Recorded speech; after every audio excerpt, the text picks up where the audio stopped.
Hello? It to make it work? It make it work good? I to make it working. Okay? Didn't make it work? I hope it will. Yes? Okay. Okay. Hello? Oops, I'm found. Hi everybody, welcome to Housemark's Mega Global Wide. It's make a good show today for you, and hope you like it. It's gonna be fun for everyone. Fun for everybody. So, Merry Christmas from me to you, and you back mostly to me. And all I want for Christmas is 100,000 subscribers. That would be real helpful. I'm just saying. Also, nice NFTs that you can buy. Come baby size well. Okay. Okay. Well, Merry Christmas and have a good show. Don't forget to hit the like right away. Hit like. Push that like button. It's right. I think it's about Dale. Yes. Yeah, put the like thing. Okay. Okay. Bye. Hi everybody, welcome to the show. Good to see you. Hello. What's going on? Um uh no pressure. But if you don't subscribe, or if you've already subscribed and you don't hit the like, baby Hal will die. No, that just really, there'll be no outlet for him, and he'll just cease to exist, and it will be all your fault. And if you can live with that, well, that makes one of us, because I don't think I could deal with that. I'm sending NFTs to my nephew and his boy. Oh, that's awesome. Yes, NFTs are a great comedy gift for that only this show has thought of. How is it that NFTs like this are I'm the only person who thought this up? For God's sake. Anywhere you've seen it, by the way, it's been out. I've had these for like a year and a half, but like as soon as the thing came up, I was like, NFT, that's funny. And I immediately started selling NFTs. And so they're available on all my merch store things or whatever, and they're a good gift. I'm just saying. Shit, I don't care if you make your own. I just think the gag is funny. So, anyways, love you guys. There it is. Yeah. As a matter of fact, let me see if I. Oh, by the way, hi chat room. Love you guys. There you are. Make sure I can see you. Excellente. Thanks for subscribing. By the way, subscribe. Don't forget because subscribing is good. Oh shit. Hold on one second.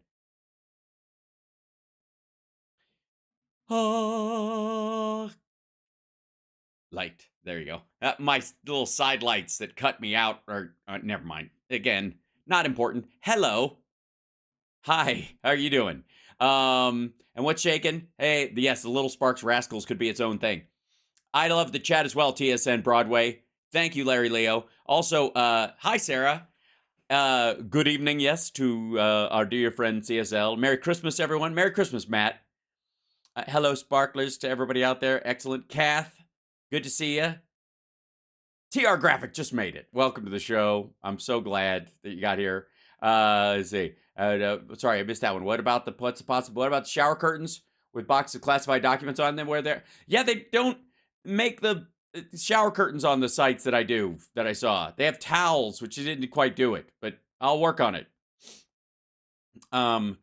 I think people should have drapes that just look like you're looking through a doorway into a giant ballroom with all the like classified boxes on the stage. Oh no, I'm not. No, golden shower. We don't make golden shower curtains. That's a mistake. I'm just saying. You have to, Carlin, thank you so much for getting the 2 NFTs. They're kind of special. And for those that do have them, have you had a moment where people have asked you and you've explained them and they've gone, my goodness, how clever? I'm just curious. It's just interesting to me. So that said, let's get started. There's so much show today and so little time. If I may, let's see. Let's start with. Okay, let's start with somebody we don't we don't cover that often. On Newsmax, there is a I don't know. I guess he's got his own talk show, but he's slumming on Newsmax or something. Some of you may remember Judge Napolitano from Fox News, who, oddly enough, was like kind of. It seems like he was kind of fired from Fox News for being too tough on Trump. And I guess the lesson he learned from it was, if I'm going to recover any of the audience and cash I was getting, I'm going to have to just be a Trump ball gargler from this point on. And hence, Judge Neapolitan, which, so named because anyone who puts strawberry ice cream next to chocolate and vanilla is just asking for trouble. That's just my personal opinion. I'm not here to yuck anybody's yum. I just can't do it. I don't like ice cream with fruit in it. Just saying. And fruit-flavored ice cream, I'm not interested. I'd rather have an icy version of said thing. We've settled it. That's fine. Snow cones are fine. I don't need a vanilla snow cone. I don't want a chocolate snow cone. You see what I'm doing? All right. Now we're fine. All right. Now that we're settled. Also, by the way, if you're just joining the show, I am Hal Sparks. I am the deep state. I am the establishment. I am the Democratic machine. If you're asking, like, who the people operating behind the scenes, it's not Soros. It's not any of this. I'm doing it. I pull the strings. You understand? Nothing happens without my say-so in this goddamn town. So, yeah. I am, I said, and I cried alone in the chair alone. Yes, I am. So in case whenever anybody goes, I blame the deep state, your answer should be, you mean Hal Sparks? And if they don't understand, let them stay confused. I'm just saying. This is the great I am. Yes. I am a Sid. You know who, by the way, on a quick side note, if I may, point of order, Mr. Chairman. I forgot to start recording my Vert vid. Can I just say for the record that the funniest Christmas special ever, and that's saying a lot because, like, there's been Muppet ones and stuff, things that have been, I would argue, intentionally funny, trying to be funny, and yet none of them can hold a candle to the Neil Diamond Christmas special, because his version of Jingle Bells makes me nearly piss my pants every time I see it. It is so ridiculous. Jingle bells, jingle all the way. Oh, what fun it is to ride on one horse open sleigh. Like, it's all over the fucking map. And it's just silly.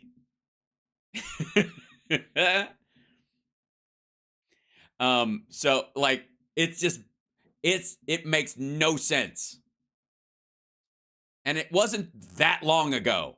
I want to say I agree. Neil Diamond is awesome. That was my kid's first concert, just by random. Can I say for the record,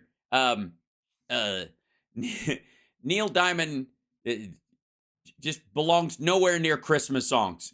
Vocally, it makes no sense. It's very silly. I have no problem with Sweet Caroline. Sweet Caroline. Good times never felt so good. Awesome. That's great. But seriously, all the Christmas, these three kings of hoar and high. Like, no. It's just no. It's ridiculous. There, I said it, and I feel better for having said it. That said, I will watch it every year because it makes me laugh. Now, back to the sad and decrepit world of Newsmax and Judge Neapolitan, who is going to show us all how, I guess, when he left Fox, or maybe when he joined Fox in the first fucking place, I can't really say. When he joined Fox in the first place, he jettisoned everything he knows about law. Jingle bell, jingle bell rock. Jingle bell time and a dingle a sling. Fetching and flowing and binging and bonging. That's the jingle bell. It's terrible. Just terrible. All of it. All right. Neil Diamond War Pigs. Oh my God. Please tell me he's actually done War Pigs. Get the fuck out of here. Generals gathered in the masses, just like witches at black masses. Evil mind that plot destruction. Come on, let's boogie it down the road. All right. All right, never mind. I'm fine. This is just gonna go fucking off the rails so early. Okay, here we go. This is Judge Neapolitan. SCOTUS must overturn the Trump ruling. For more, let's bring in former New Jersey Superior Court judge and host of the Judging Freedom podcast. Yes, New Jersey, a place we all associate with a fine and uncorruptible justice system, never tainted by the mob or graft or bribery or scheming. Ask Judge Andrew Napolitano. Thanks for waking up with us this morning. So, Judge, give us your reaction to this ruling last night. You know, it's not the way the system is supposed to work, Charla and Rob. No, I don't know if you've read the Constitution. It's fucking exactly how it's supposed to work. Rob, when judges are at the center of the democratic process, the voters should be at the center of the democratic process. Yeah, you know what? I kind of agree, except there was an instance, and I don't know if you're familiar with this, where Trump voters tried to be at the center of the democratic process by eliminating it. And that asshole drove them to it, encouraged it, cheered them on, said, I love you, gave them, what's the aid and comfort. Huh? All right. And Rob, as you just pointed out, the president has not only not been convicted of participating in. You don't have to do that. They didn't have fucking trials to see if somebody was a fucking Confederate after the Civil War. That ain't how it works. You don't have to be convicted. It's a presumption, by the way, of guilt in this particular situation. And if it, and again, he has a remedy. The House and the Senate can actually reinstate his ability to be on it with a 60-vote majority. A 60% majority, 2/3. Or supporting or aiding an insurrection. He you don't have to be convicted of it. You just have to openly participate in it. Hasn't even been charged with it. You don't have to be charged with it. It's silly. For those who think he's been charged with it in January 6th, he is not. The January 6th charges are not charges of aiding or abetting an insurrection. In fact, Jack Smith, the prosecutor, intentionally did not bring those charges for this reason.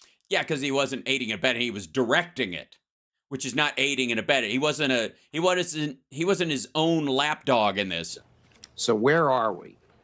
I'm gonna guess you're at Rudy Giuliani's guest house with a bunch of books that are glued to a shelf where you smoke cigars and think about the good old days. As of this morning, his name cannot appear on any ballot for a Republican primary in Colorado.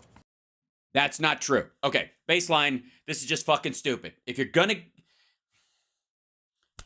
come on as the legal expert for this shit, then at least say what it is. They put an automatic stay on it till January 4th. So as of today, he can still be on the fucking ballots. But as of January 4th, maybe not. So it doesn't start today. It starts January 4th.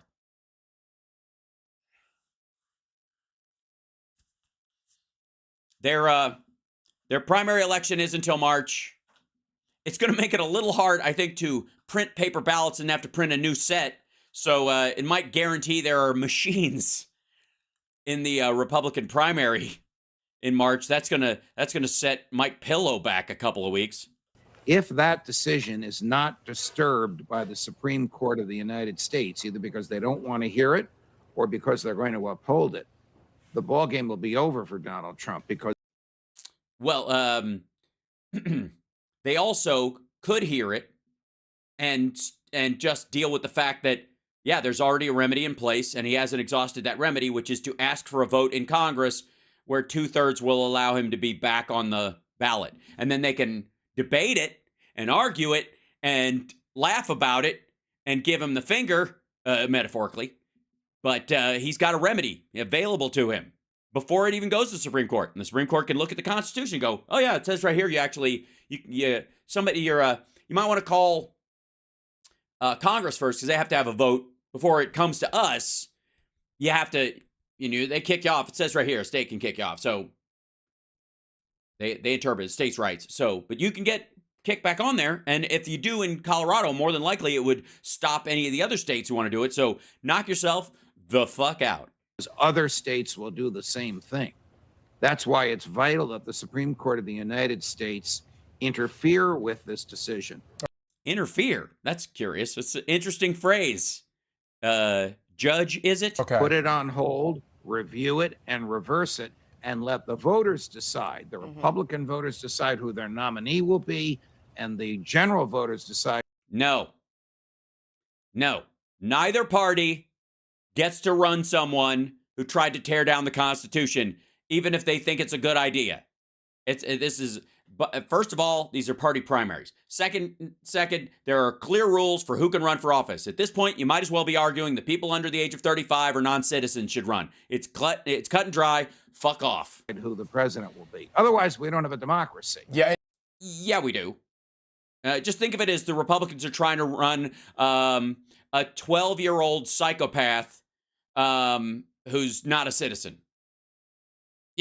Intellectually, like, I don't know, sort of like a Cenk Uyghur, intellectually and psychospiritually, but,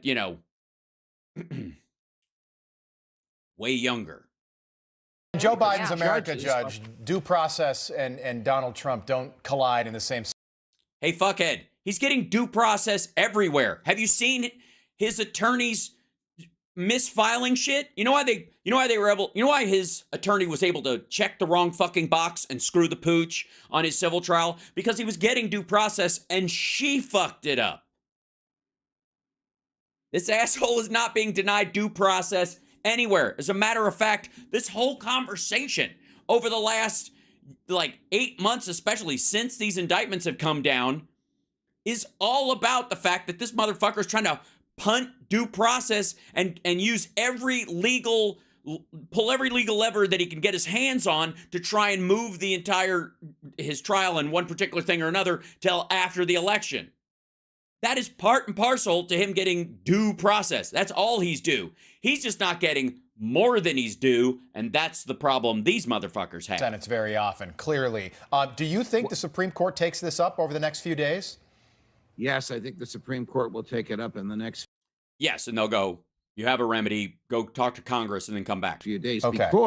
And then Congress will schedule hearings.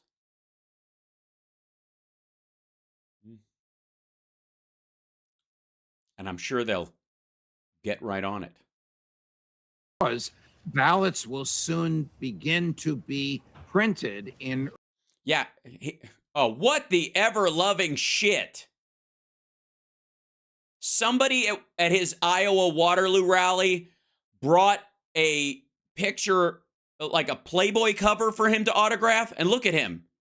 You're shitting me, right? That pic is real?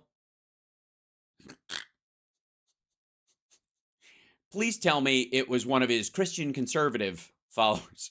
Just holding up a Playboy with him standing there with his wife that, is kind of showing off the fact that she probably isn't wearing underwear. There you go. That's good stuff. That's early 2024. Ballots are prepared months before the primaries. Yeah, in Colorado, that date is January the 5th. So, yeah, I guess you know what you'll have to do is in the Republican primary, his followers will have to write him in. And they will be instructed that they can write him in or they can't. Right? It's a fucking primary.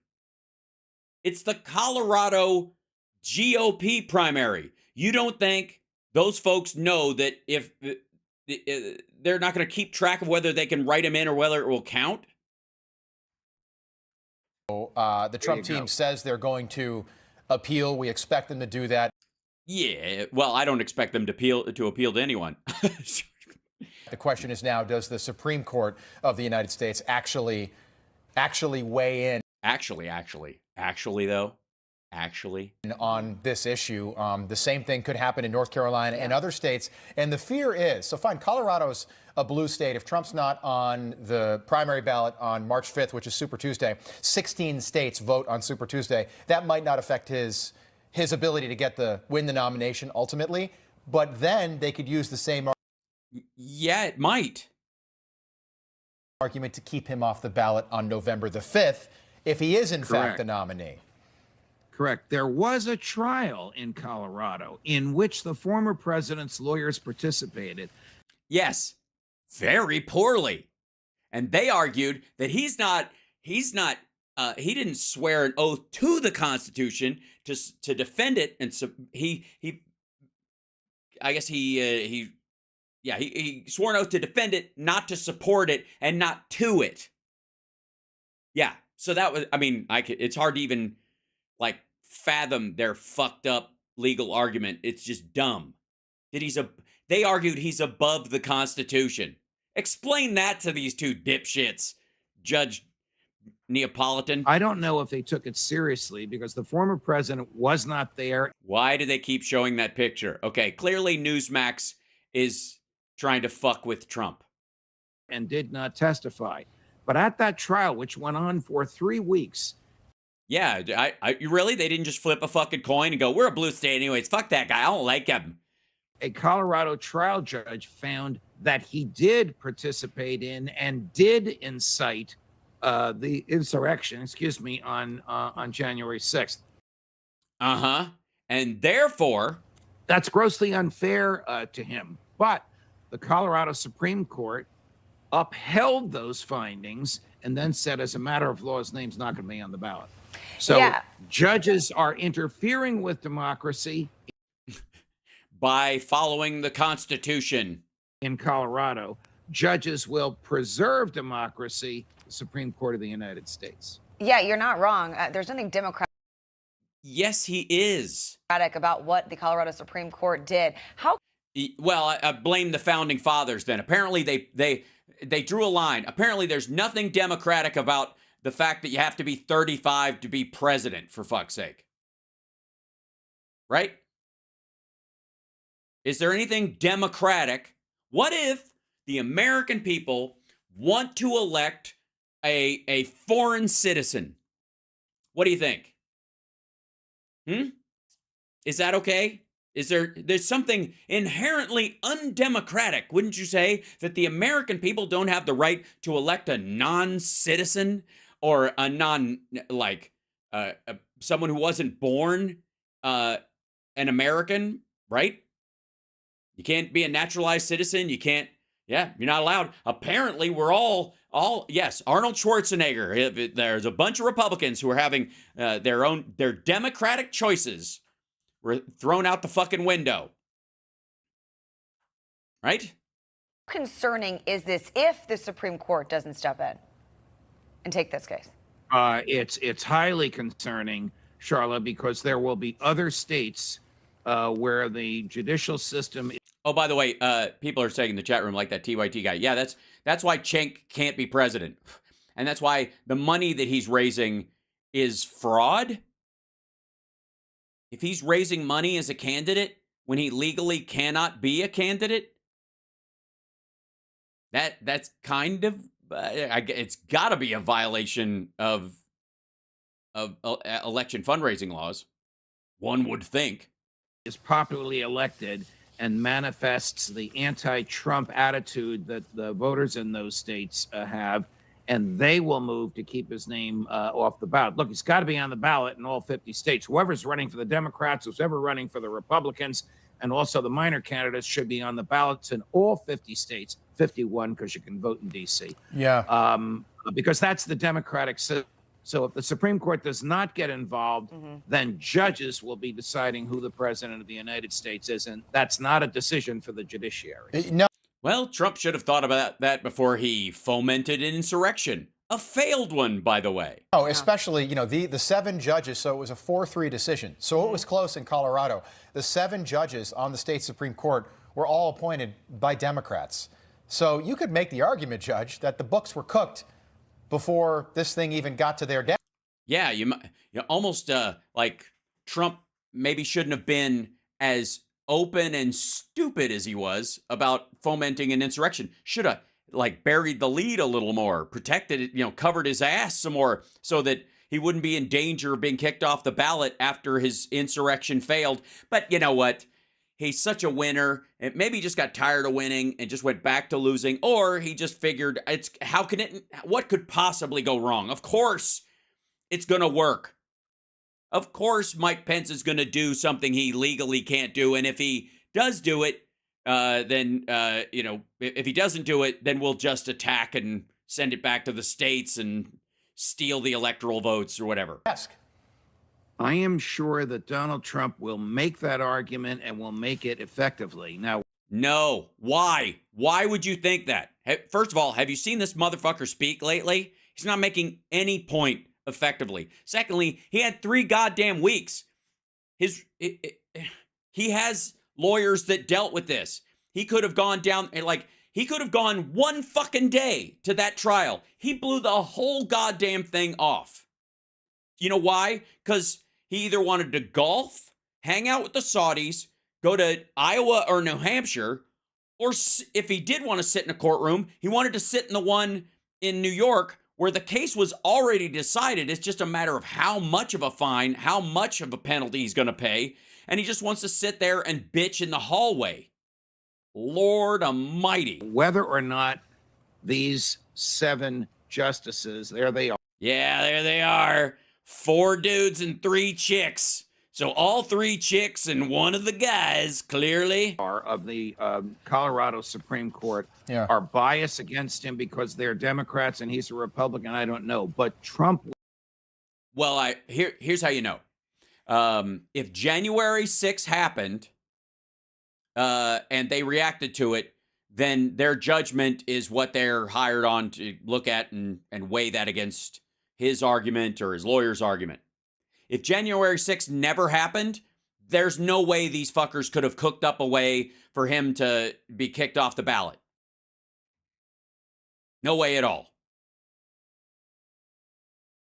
So either his failed insurrection is biting him in the ass and he's being kicked off for legitimate reasons, or his dough-headed, maggot, water on the brain morons that he has, apparently, no, hold on one second. I love the, we're not WhatsApping weird writing person. That he hasn't, I guess, let's see. Yeah, he should have been successful with his fucking insurrection, which he wasn't going to be. In which case they wouldn't have had a choice. Or he shouldn't have tried it in the first place. Will argue that, and that will enhance his popularity, certainly among his Republican base. All right, that final note is kind of important. Raises popularity amongst his base. Okay, first of all, you can't. His followers are QAnon type followers. Honestly. So and I don't care how much they like him. You can fucking like him whenever the needle passes where you're going to vote for him. I give a fuck past that point, right? If you've decided you're going to vote, let's say the fucking Trump sycophant needle, the meter, if it reaches 50%, you're going to vote for him. I don't give a fuck once they get past 50% how excited they get. They still only get 1 goddamn vote. Unless they live in the villages or they murder their wife and use hers, God forbid, which apparently happened during the last election. I don't give a shit how excited they get. They can get more and more angry all they want. There's still the same number of them, and they can still deal with it the same way. And if they think this is, I think the only way maybe they're factoring that there's a bunch of like lazy Republican voters or lazy maggots who aren't going to vote in a particular state or whatever, and they really got to be driven to, they have to be as mad equally as women are about their rights being taken away. And so part of this is like, we need to bump this number up so that we can compete with like women voters who are trying to protect their rights. That's it. Like we have to get as mad as they are. It ain't gonna fucking happen. And it doesn't matter because a good portion of his voters aren't gonna fucking vote. They aren't. They're gonna show how mad they are because how you show your anger is as important as your anger. How it translates into your actions. And the way it's going to translate, women's rights advocates, women themselves in the vast majority, and those men among us that support them in this are an enormous number, and we are going to vote. That's how we're going to show our displeasure with this bullshit that's going on, right? That's how we're going to show up, and we're going to vote for Biden and Dem down the ticket, because even in a red state, we got to put the fear of a majority in the back of their head where they didn't think so before. They thought, oh, this is a 60-40 district I'm in. I'm safe, so I can be as, maggoty as I fucking want to, right? But if the blue voters and the women's rights voters especially start showing up in a lot of these districts, and you've got a Chip Roy who's got a 50-50 district all the fucking sudden, then that affects his behavior or who else thinks that maybe next time they can run against him. And that that makes him like mediate or like minimize his maggotiness, I guess is the way we'll put it, right? Here, that's where we are. We're going to vote. We're going to vote in mass. There's going to be a huge Democratic turnout. On the other side, half of the Trump supporters are going to show how angry they are by voting and go, God, I'm voting for Trump whether they let me or not, right? On the other side of that Trump vote, there are going to be a bunch of people who go, fuck this whole thing. It's all rigged. I never believed it anyways, and they're not going to vote. They were first-time voters or maybe in their life second-time voters in 2016 or 2020. And if he's not on the ballot, they're not going anywhere, which talk about a cascading effect. There's a bunch of these assholes who would vote for Trump and Boebert in Colorado, for example. If Trump's not on the ballot, every Republican in that state is going to have to either moderate their tone and try to sell the voters on a reasonable path forward, or they're just going to get screwed in this. Because if you're just going to ride maggot coattails all the way through, you have to have a district where the maggots are showing up in force. If Trump's not on there, there's a good argument that they just won't show up.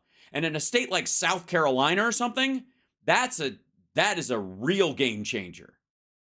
That is a huge number, because of all the college kids and college voters, for example, that are in South Carolina who move there, live there, and then start working for, whatever, the chemical industry or whatever the fuck else is down there. Those folks are going to vote blue.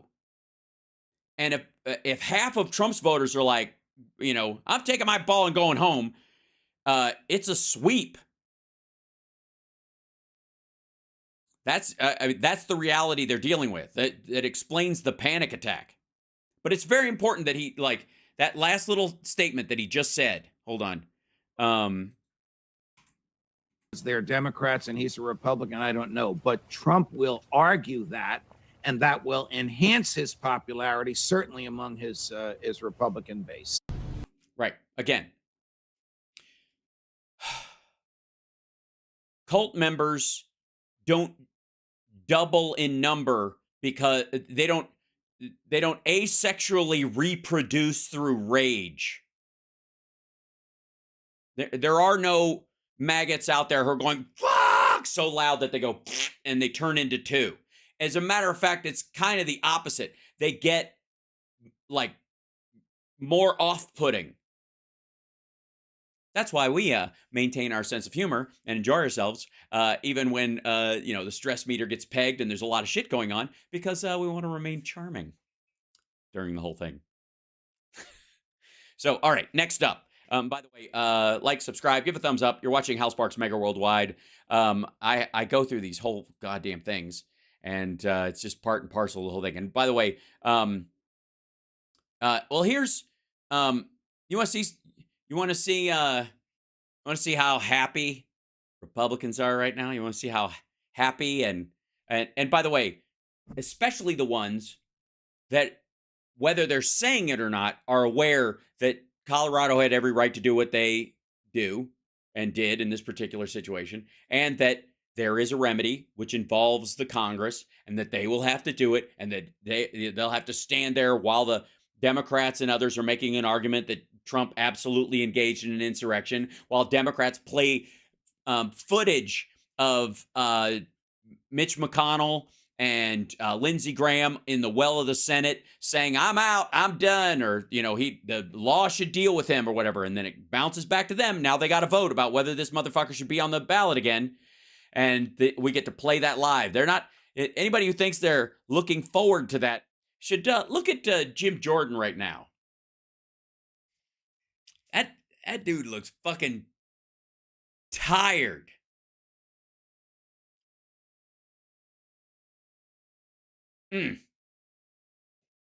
This is Jim Jordan. The title of this is Jim Jordan. It scares me what the left will do to keep Trump out of the White House. Yeah, when you've got quote unquote the left of following the law, it must petrify you. All right. All right, Sandra, let's bring in House Judiciary Committee Chairman Jim Jordan. You probably heard what David Spunt just said there. Your colleague over on the Oversight Committee doesn't want to say anything bad about James Biden. So let's give you an opportunity to tell us what you think about his involvement. Yeah, tell us something bad about James Biden.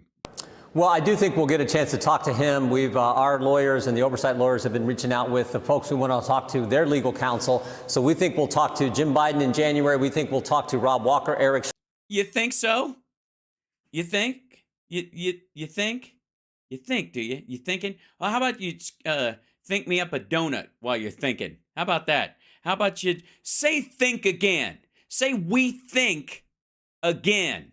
He asked you for a comment about James Biden. Say we think again, motherfucker. Say we think again. And Tony Bobolinsky, Kevin Morris, the guy who paid Hunter Biden's taxes, or a large portion of his tax bill. So we do think we're going to have those individuals in for a deposition. You think? You think? You think you're going to have them in for a deposition, do you? Is that what you think? Well, get me a fucking donut while you're thinking. At the start of the new year, what I do know is with AmeriCorps, Jim Biden gets paid $600,000, and that very same day he sends $200,000 to his brother. Is AmeriCorps a Chinese company? Is AmeriCorps financed by China? Is it financed by Romania? Is AmeriCorps, and I'm going to just go off the name here,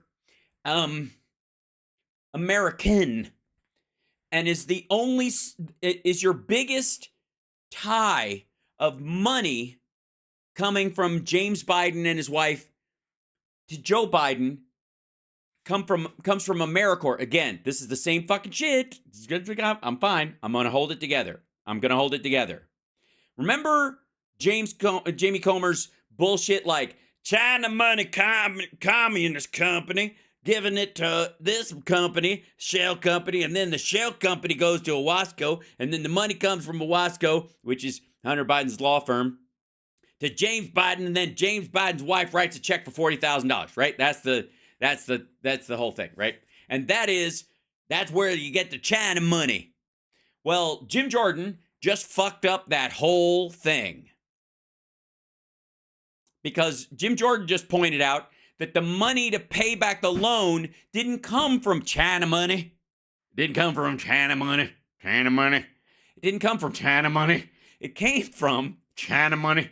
It came from this AmeriCorps deal that James Biden got, that he took the money and which wasn't China money, and he gave it. He paid back his brother with the money from that?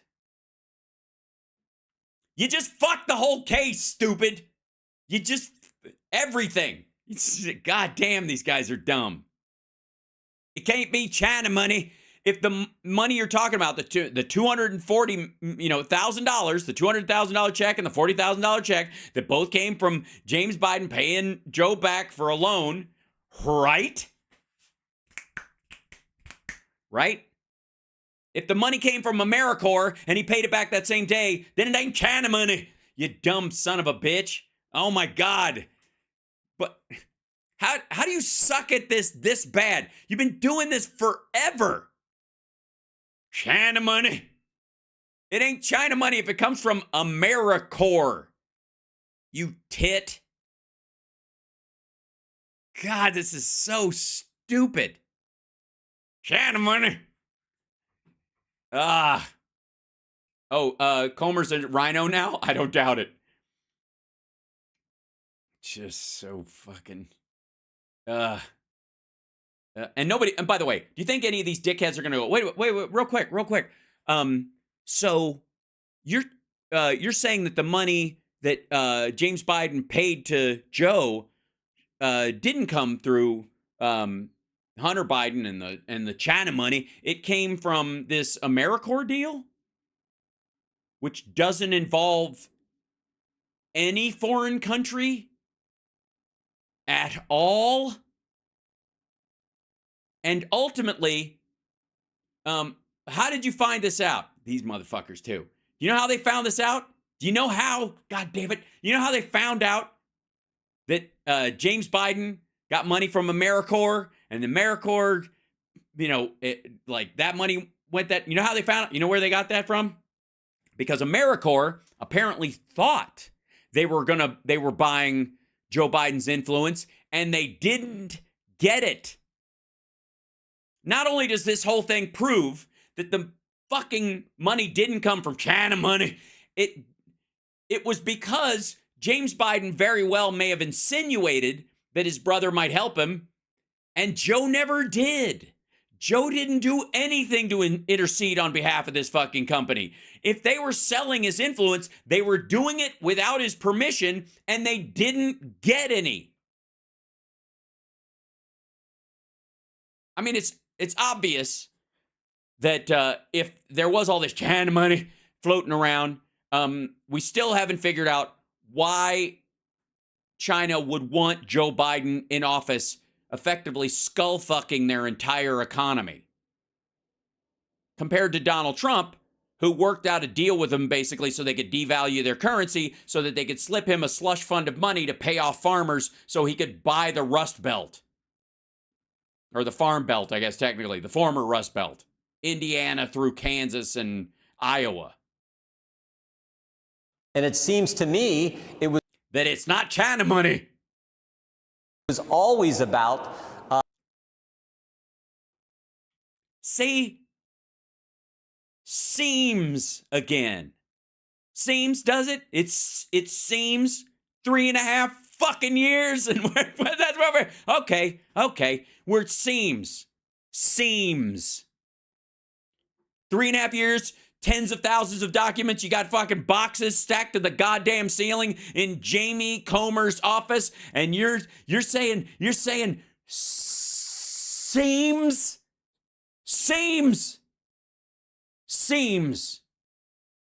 fucking hell, seems. All right, seems, does it?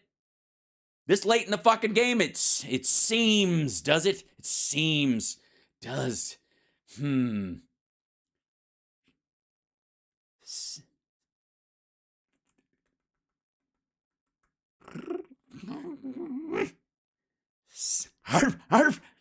Say seems again, you dumb motherfucker. Say it.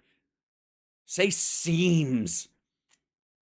Seems one more time. Just fucking seems. All right. Giving access to the brand, and the brand, as Devin Archer, one of Hunter Biden's business partners, told us under oath this summer, the brand was the Biden name. It was Joe Biden. So that was the operation they were running, and I think the facts point that out. Oh yeah. The facts. What would the facts be? The facts would be that Devin Archer said that he considered the brand to be the Biden name, and therefore Joe was the brand because he was best. It's very difficult. I'm going to be okay. All right, so this is an impeachment inquiry, which means that the trail that Means that it's impotent, I think is the word you're looking for. would lead to the president potentially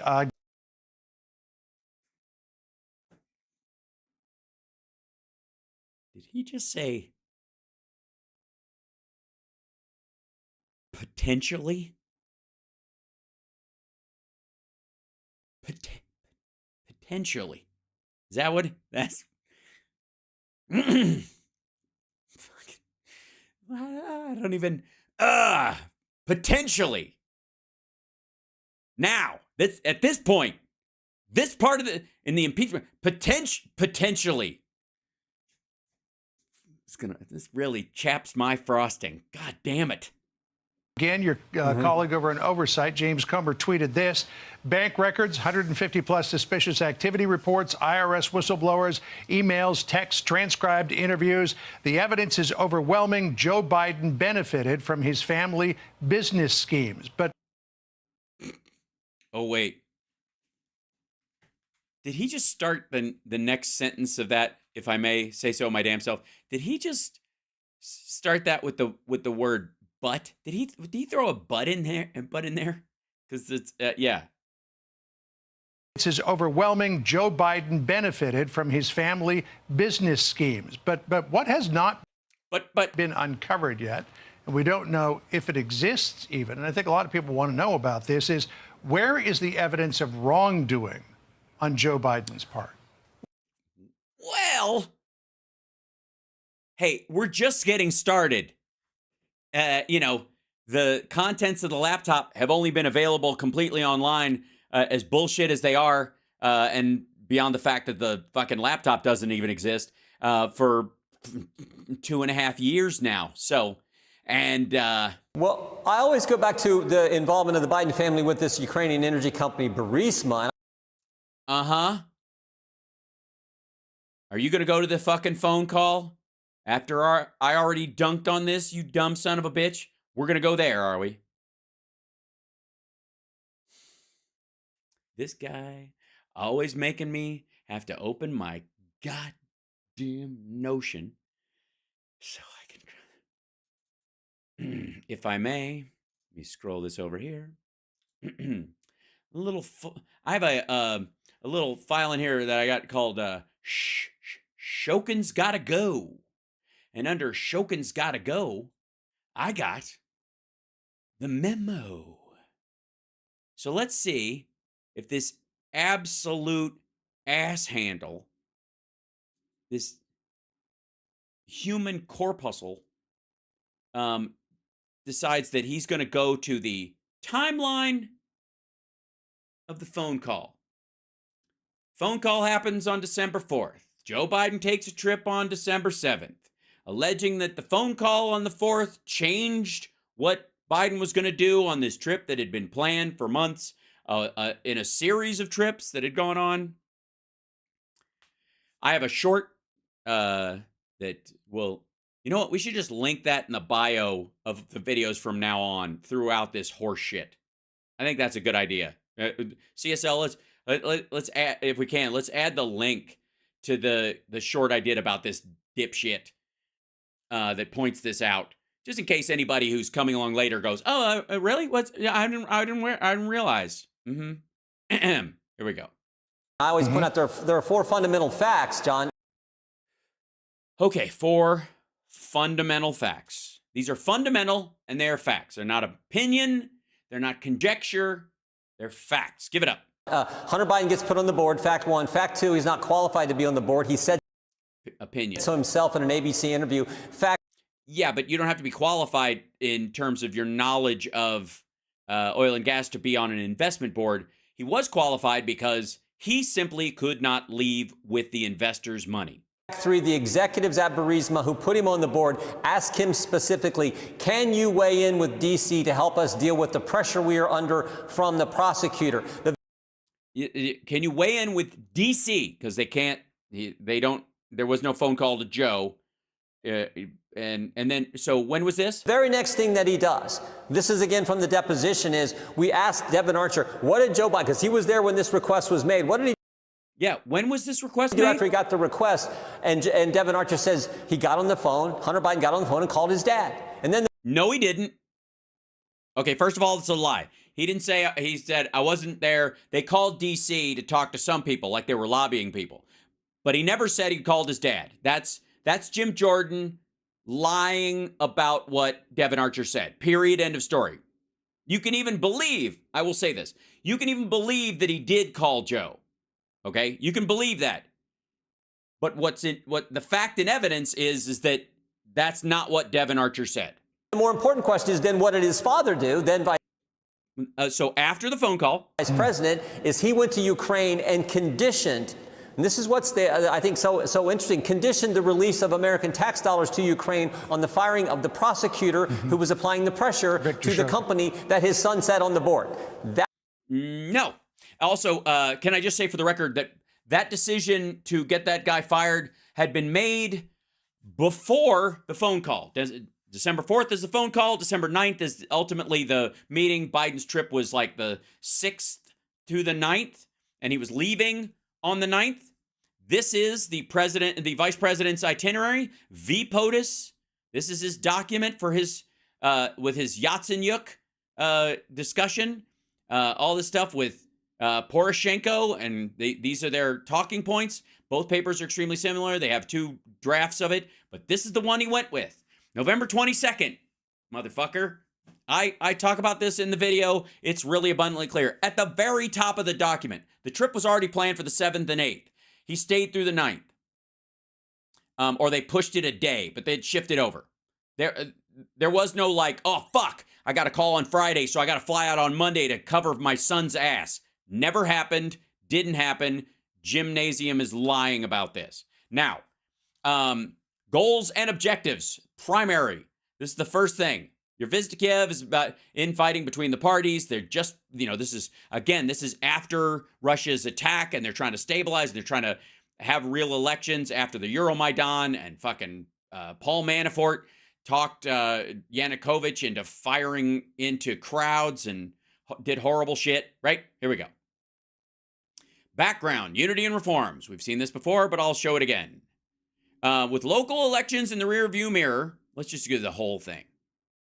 With local elections in the rearview mirror, and an economy that, while still in difficulty, seems to have moved back from the precipice, the time is ripe for President Poroshenko to reanimate his reform agenda. You should recommend that he give a State of the Nation speech to the Rada, in which he re-energizes that effort and rolls out new proposed reforms. This is November 22nd. This is before the December phone call to Washington, D.C. This means this decision was already made by the entire administration. This was not a flippant choice by Joe Biden. This is the State Department and the Vice President's office and the President working together. You should recommend that he give a State of the Nation speech in the Rada, which he re-energizes that effort and rolls out new proposed reforms. There is wide agreement that anti-corruption must be at the top of the list, and that reforms must include,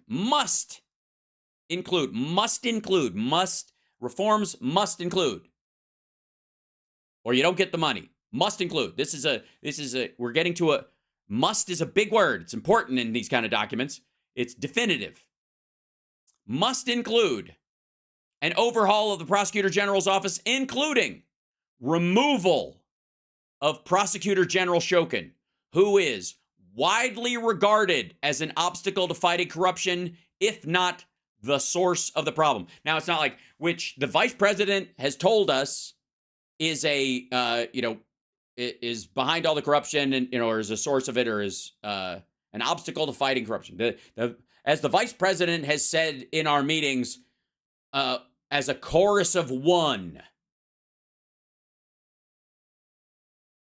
Does it say that? No. It says wide agreement widely regarded.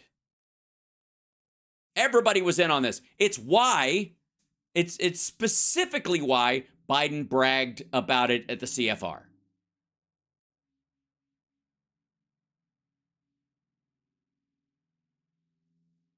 Just for the record, if I may. Yeah. P.S. Jim Jordan also specifically looked the other way while young men in his care were sexually assaulted, and has never answered for it. Yeah. That to me is pretty compelling stuff. And then maybe the most compelling is the fact that there was an attempt to sweep it all under the rug, which. Yes, they attempted to sweep it all under the rug by Joe Biden giving a public speech at the Council on Foreign Relations and having a question and answer period after. Is this a flying rug? Is in fact everything under this rug? Is rug your word for the fucking sky? This is the David Weiss investigation of Hunter Biden. They were particularly letting the statute of limitations lapse for the years when the bulk of the money came in from Burisma to the Biden family. When you do something that benefits your family. Okay, real quick. The statute of limitations about the bulk of the money coming in from Burisma and his tax stuff. Okay. Does anybody see an inherent problem with the whole sweeping shit under the rug part of the conversation on this? Because the statute of limitation is about unpaid taxes, about him not doing it, not that they don't know the money came in, that they're unaware of the money coming in. I will check. Yes. Oh, thank you. Yes, appreciate that, my brother. Yeah, you guys want to see the mystery? This is obviously this is security camera footage of Joe Biden talking at the CFR. Yeah, look at this. You can tell they don't want anybody to see because of how dimly it's lit. And obviously they don't want anyone to know that it happened at the Council on Foreign Relations, which is why they've hidden the name of the organization by splattering it across the fucking wall like it's Dan Bongholio's fucking set. Yeah, 52 minutes in. Thank you. Yes. Although this is the section, I think, of that piece. Whatever. Sin of omission rather than commission. Failing to. Yeah. So big secret. Big fucking secret. Swept completely under the rug. You know what's swept under the rug? This fucking memo. You know who wants you to believe that he hasn't seen this shit? And can I just say for the record, Hal, where'd you get this? Where'd you get this this thing? Obviously some liberal drafted it up, made a fake document to try and cover for Biden, right? Yes. And that's why they posted it on John Solomon's site, justthenews.com. It's in amongst their fucking files.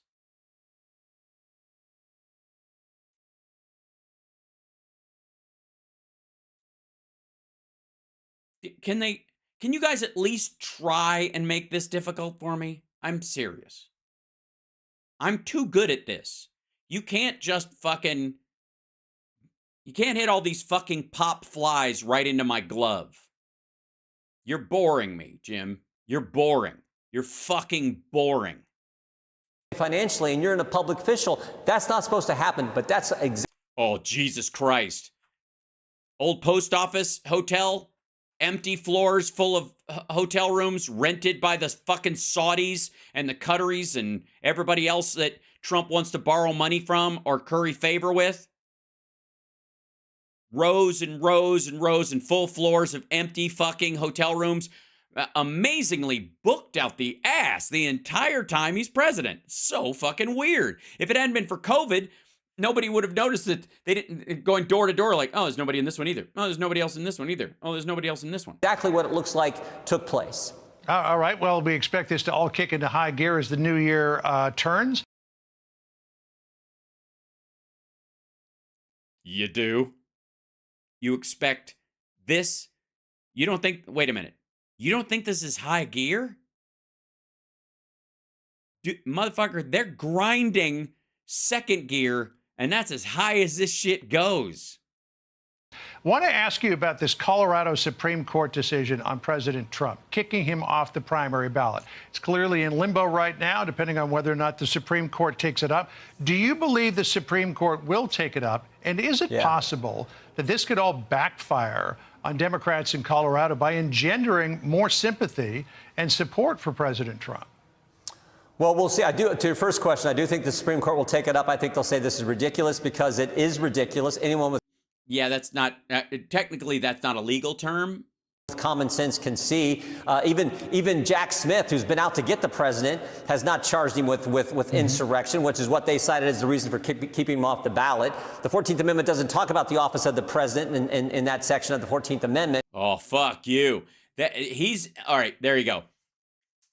First of all, it's federal office, and the president is a federal officer. So shut the fuck up. Like, nope, that doesn't fly. Secondly, this asshole is going, well, the president's not, the office of the president is not an office under the Constitution. It's an office above the Constitution. He's one of these fucking, unitary executive assholes. Same shit. No, wrong, you suck. So, Hold on one second, if I may. I don't know why there's a slight delay on some of these, but sometimes we just have to wait until the bullshit dies. There we go.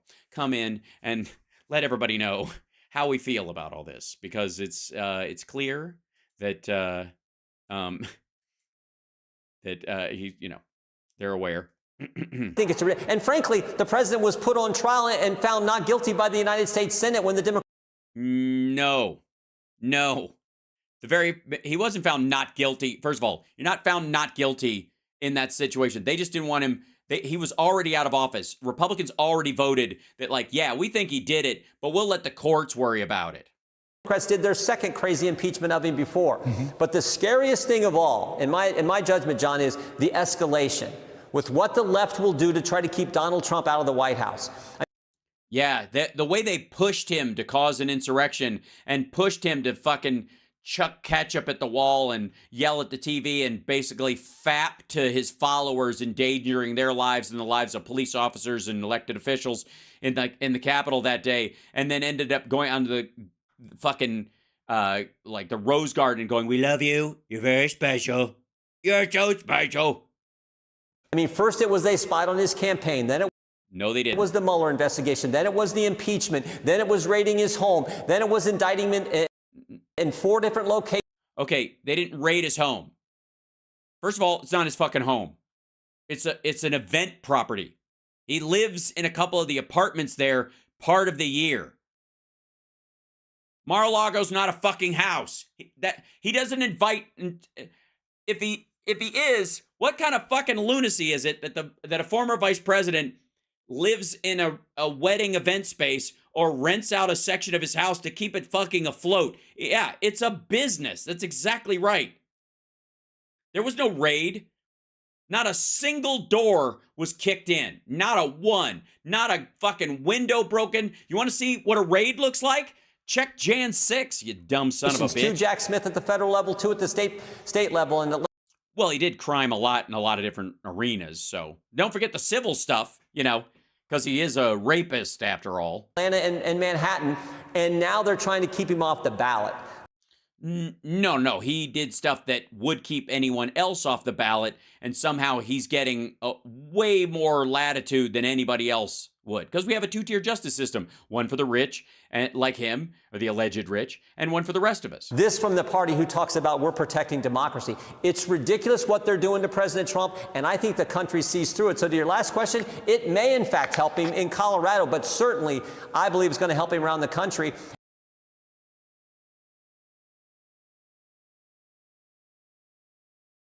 And is already doing so, as evidenced by the poll numbers, which show him winning in every single poll. No. Yeah, here's the thing. You should avoid, in most instances, I believe, in a world as diverse and cuckoo for Cocoa Puffs as the one we live in, avoid any of these like large kind of bloviating accusations or incriminations, or I guess mass generalizations, even of never, always, every, any, those kind of things. All right. Whenever you get into that, you're always going to be playing with fire, because there's so much out there. You know, somebody's going to go, well, what about this poll that shows him losing by 10 points? And and how he's continued to go down even in the primary. So whereas he might, depending on who they checked in with in the 2020 election last time, those folks aren't going to vote for whoever else is in there if he can't be on it, right? On the ballot. All right. Well, we've got a lot to watch for. Oh yeah, keep watching. We're gonna watch it. Keep watching. 2024.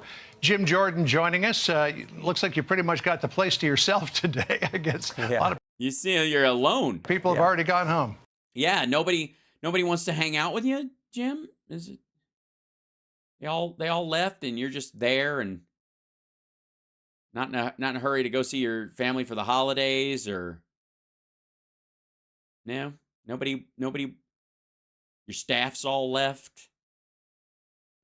I gotta say, if they cut away to him immediately, and this dovetails into a weird variation of A Christmas Carol, where he's Scrooge in this particular instance, I'm not watching. I like the story, but him as the main, no. All right. Thank you again. Hey, Sean Hannity. Hey, Sean Hannity. Yeah, Sean Handy. And by the way, hi, chat room. Love you guys. Fuck off, Sean is right. Now, I think because of time, I think we got to jump into this, because it's unlike some of the others, I will say, shut up. Unlike some of the other Trump rallies that we've seen, this one is particularly silly. The Christmas trees, and I might add, the store-bought Christmas trees that are effectively sets that he uses instead of they had to move the American flags out of the way to put the Christmas trees there. So he's standing between them like the world's saddest, gropiest Santa, like, sorry, they tore my beard off because I tried to grab, one of the moms by the titty, and then all hell broke loose. Like, it just has this just sad wandering fair. But it is an minus the song, hi, thank you, I am here by myself. Thank you.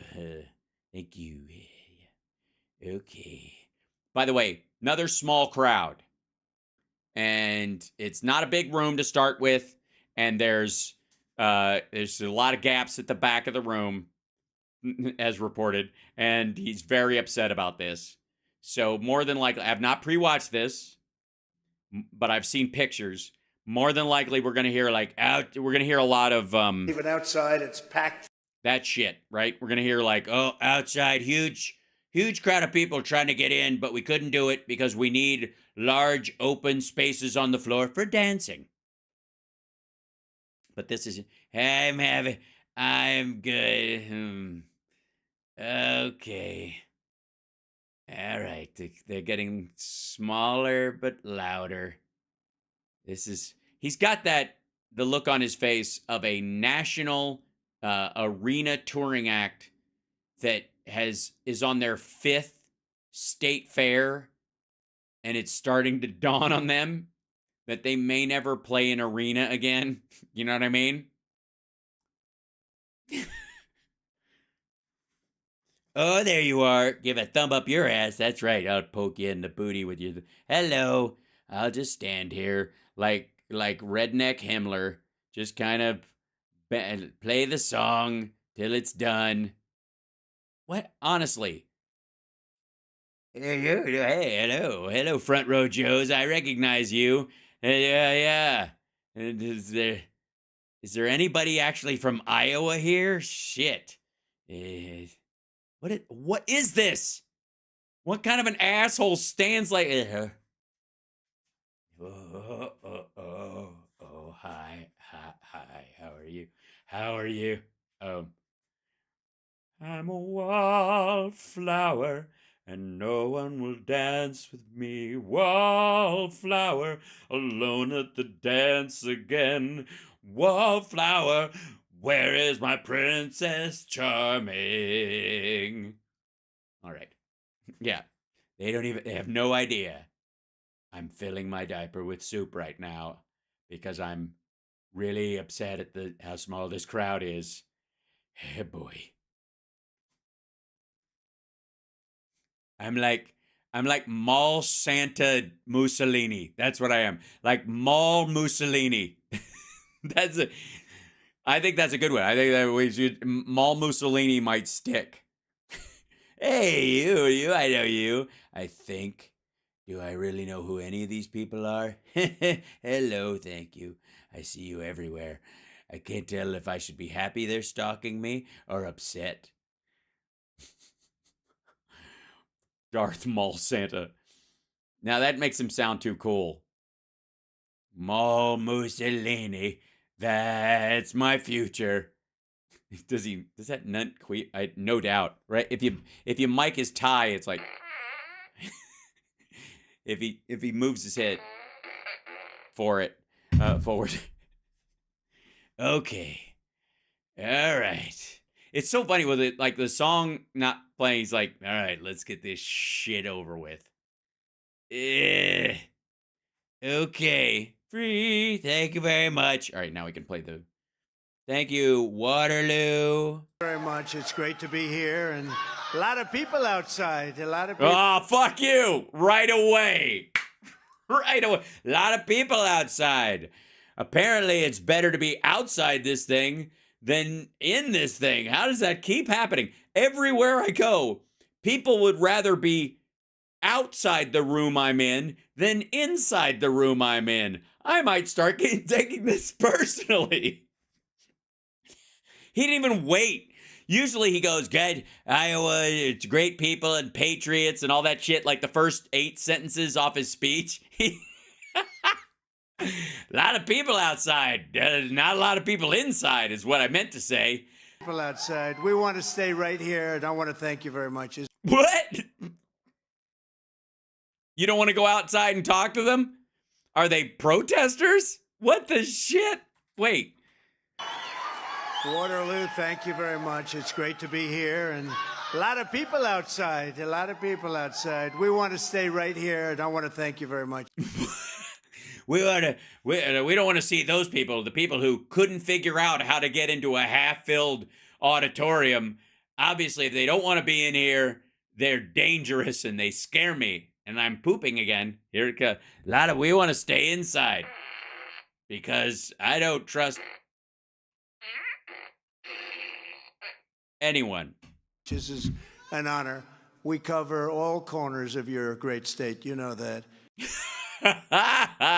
That's his way of saying, like, where the fuck am I? And they said, Waterloo, what about Waterloo? I said, we got to get to Waterloo. Yeah, that's what you said. What about Waterloo? They said you got to get to Waterloo because your numbers are bullshit and we're fucked. So here we are. We're here, and all of the caucus people for us are in here. All the people who are going to back me in the caucus are in this room. And outside, there are more people. Even outside, it's packed. Who are going to vote for everyone else. I'm thrilled to be back in your incredible state with thousands of proud, hardworking American patriots. Let me begin by wishing you all a very Merry Christmas. Jesus Christ. He almost couldn't say the word Merry. Shit. Thrilled to be back in a very Merry Christmas. Your incredible state with thousands of proud, hardworking American patriots. Let me begin by wishing you all a very Merry Christmas. Merry Christmas. Merry.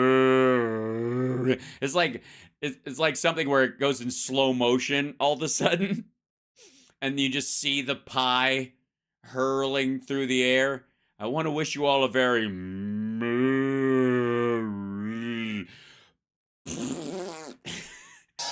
You remember? You remember when you couldn't say Merry Christmas? Yeah, we remember that bullshit, and it wasn't true. Do you remember about 7 years ago I came, I said, they're going to be saying Merry Christmas again. You've never been to Waterloo. Because department stores, of course, they have other problems now. They're being robbed. The department stores right now, they have very big problems. 400 or 500 people run into them, grab everything, run out, nothing happens because our law enforcement. Well, they're too busy yelling Merry Christmas. And the Christmas spirit is such that where everybody's going, wow, these people must really need these things. So I guess we can turn the other cheek and find the peace of the season. And as true worshipers of the one true Christ, can rest easy that all of this will be remedied and that we don't have to cast the first stone or any of that. Not allowed to do their job. They're great. They're not allowed to do their job. So they have other problems too, but Not in Waterloo, dumb fuck. These people go to the store. Just say the part about Merry Christmas. they say Merry Christmas now, at least. And Yeah, while they're being robbed. You can't really understand them because they're being kicked in the face and at the same time. So, but you know what? I just assume Merry Christmas. it's very important. Isn't it? It's very important to be here in Waterloo. That was a big deal, and now nobody even thinks about it. We say Glad you brought it up then. Merry Christmas. I'm honored by that. We're just 27 days away from Iowa. He saved Merry Christmas. He didn't save actual Christmas because if you recall, during COVID, the single most fucked Christmas in decades. It's first in the nation. Thank you very much, President Trump, because you're first in the nation because I said you were first in the nation. It's very simple. And the caucuses are a big deal on Monday, They really are. January 15th. We're going to win the Iowa caucuses, and then we're going to crush crooked Joe Biden next November. And we're going to very simply make America great again. Oh, he almost didn't get America out. Make America great again. Also, this is the same fucking stump.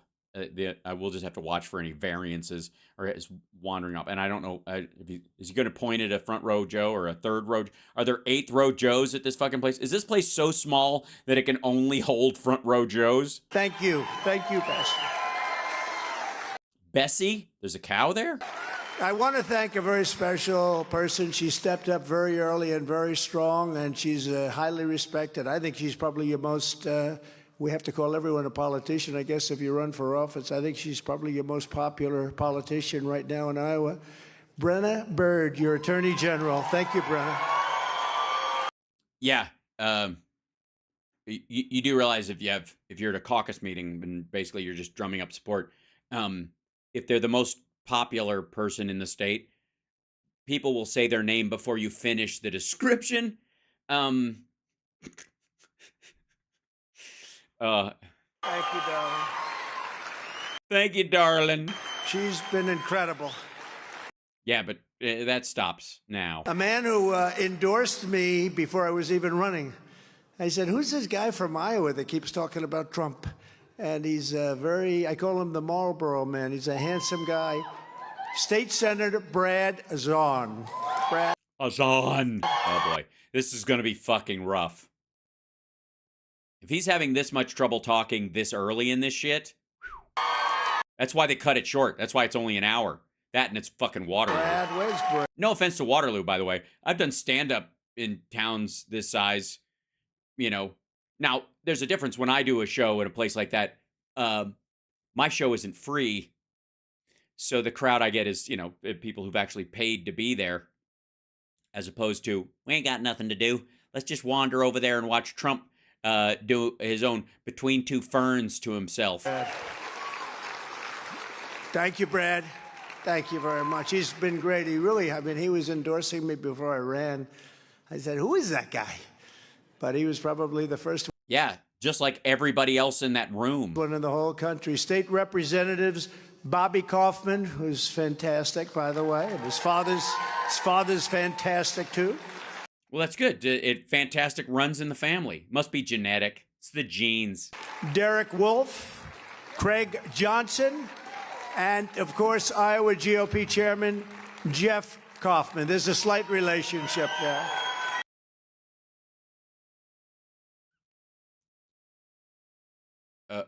Okay.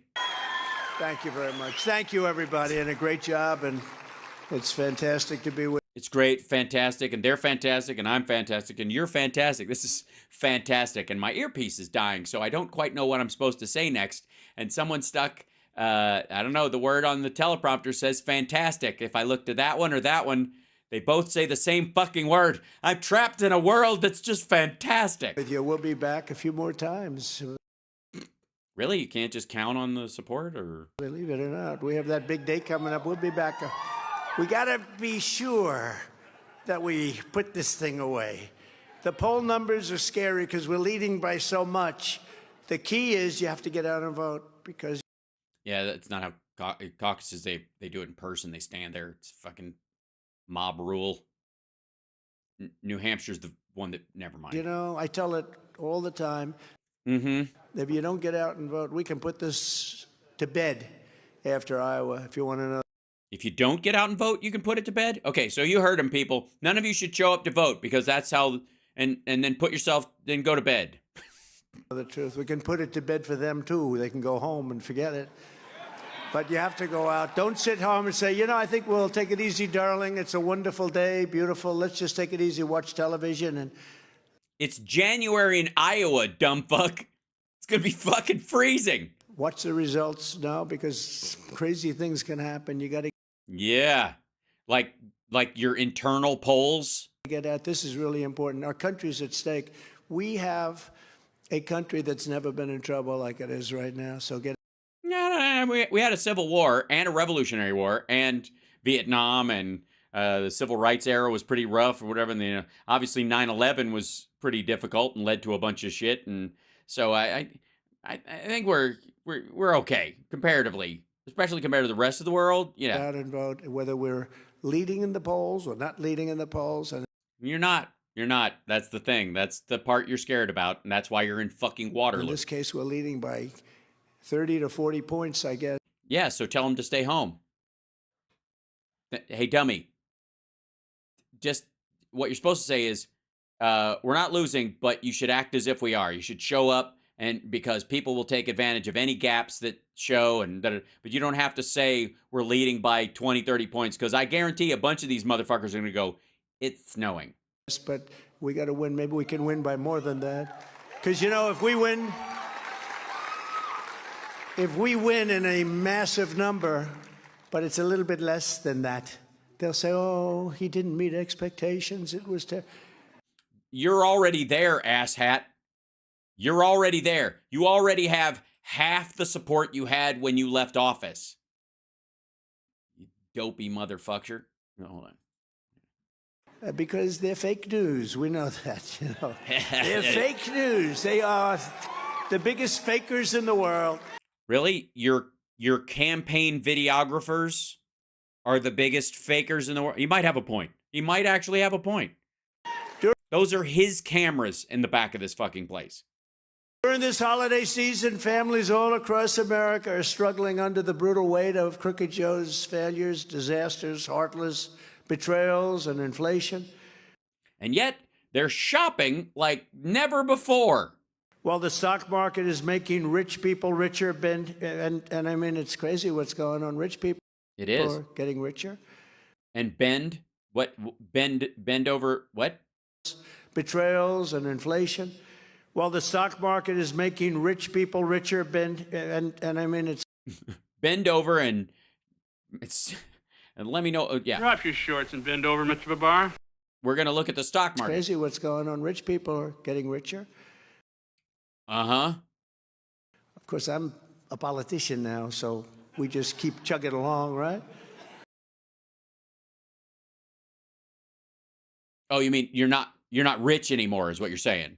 You just keep chugging along, you're just going to keep pretending that you don't mean you. But you're going to have a crash the likes of which you haven't seen because of what they're doing. It's going to be scary. Biden. Yeah, it's going to be. It isn't now. And obviously, everybody on Wall Street is like soft landing and going, where's the recession and all that. But right now, he's running on the fumes of the Trump super winning. Inflation catastrophe is demolishing your savings and ravaging your dreams. Well, it's prices. I see egg prices in my nightmares. Sky-high energy prices, the highest we've ever had, are No, not technically. brutalizing your wallets. Our border has been erased. Criminals are running wild in our Democrat-run cities, and thanks to Crooked Joe's breathtaking weakness, the world is going up in flames. The whole world is up in flames. You didn't It is. It's on fire. I think the fire started in Portland and then just spread to everywhere. have any of this stuff when I was president. It's Iowa. They don't have anything of anything. They don't have any of anything. Call and I'd say, you can't do that to the head of a country. Is that what you said? You called and said, you can't do that. And they went, I'm sorry. And they wouldn't do it, and Russia would have never done it. And Hamas would never have done it because Iran wouldn't have given them the money or had the money to do it. No. They made the $6 billion that was given in the hostage exchange during Trump's waivers that allowed them to sell oil to South Korea. The money was being held in a South Korean bank. After the attacks by Hamas, the money wasn't even released. Not only did it not pay for this, it never even had a chance to. Oh, it's very terrible what's going It's very terrible. on. Hard to believe, actually. Joe Biden and the Yeah, it is hard to believe. Mainly because you're saying this stuff and it's garbage. Democrat Party are incapable of solving any problems. So unemployment being low is a problem. Crooked Joe Biden is a low IQ individual. He is truly the worst, most incompetent, and most corrupt president And he kicked your ass. How's that feel? in the history of our country. Other than that, I think quite a bit of him. Jesus Christ. You gotta, it's gotta be sharper. You can't, other than that, I think quite a bit of him. Other than that, he's doing great. Other than that, what's not to like? You know what I mean? You gotta, I don't even know why I'm giving notes. Can you believe what's going on in our country? Can you Yes. believe what's going on with the border? You watch, and the fake news doesn't want to show it too much, certain of them. And Certain of them? I will tell you what's going on in our border. Yeah, you just heard that right. He said duh. He actually used duh in a sentence. In our country. Can you believe what's going on with the border? You watch, and the fake news doesn't want to show it too much, certain of them. And I will tell you what's going on in our border. They're coming in by the millions, and we have no idea who they are. Well, if you don't know who they are, how can you say they're coming from insane asylums and jails? From all over the world. But with your vote, this election, I thought you knew exactly who they were. I thought they're being let out of prisons and dumped into the country. If you don't know who they are, then we're starting from scratch, obviously. together, we're going to save America, and we're going to bring our country back from hell. Our country's been in hell. Is it? We're in hell? I thought we were on our way. I thought we were on the brink of the edge of the tubes of hell. Not one thing has gotten better under. Not one thing. Everybody's still dying of COVID and, by the tens of thousands. Everybody's shut down. Nobody's in school. Churches are closed. Everything's on fire. Crooked Joe Biden. We still have 6% unemployment. The stock market's still at whatever, 2,800. Under the Trump 28,000 rather. administration, you were better off. Your family was better off. Your neighbors were better off. And our Until your recession set in and you mismanaged COVID. And I mean, I guess maybe he's just talking directly to the super rich ag business people in Waterloo. country was better off. And you're also much safer when you had me behind the desk of the Oval Office. Oh yeah? That whole summer of 2020, everything was good? There wasn't nothing popped off in the summer of 2020? You guys remember any? I don't remember. Yeah, I don't think there was any major violence or anything like that happened during the Trump's office, time in office. Do you guys remember? I don't remember. You were better off 5 years ago. Think of it. Just ask yourself, were you better off 5 years ago? Notice how he stopped saying 3 years ago because that was COVID.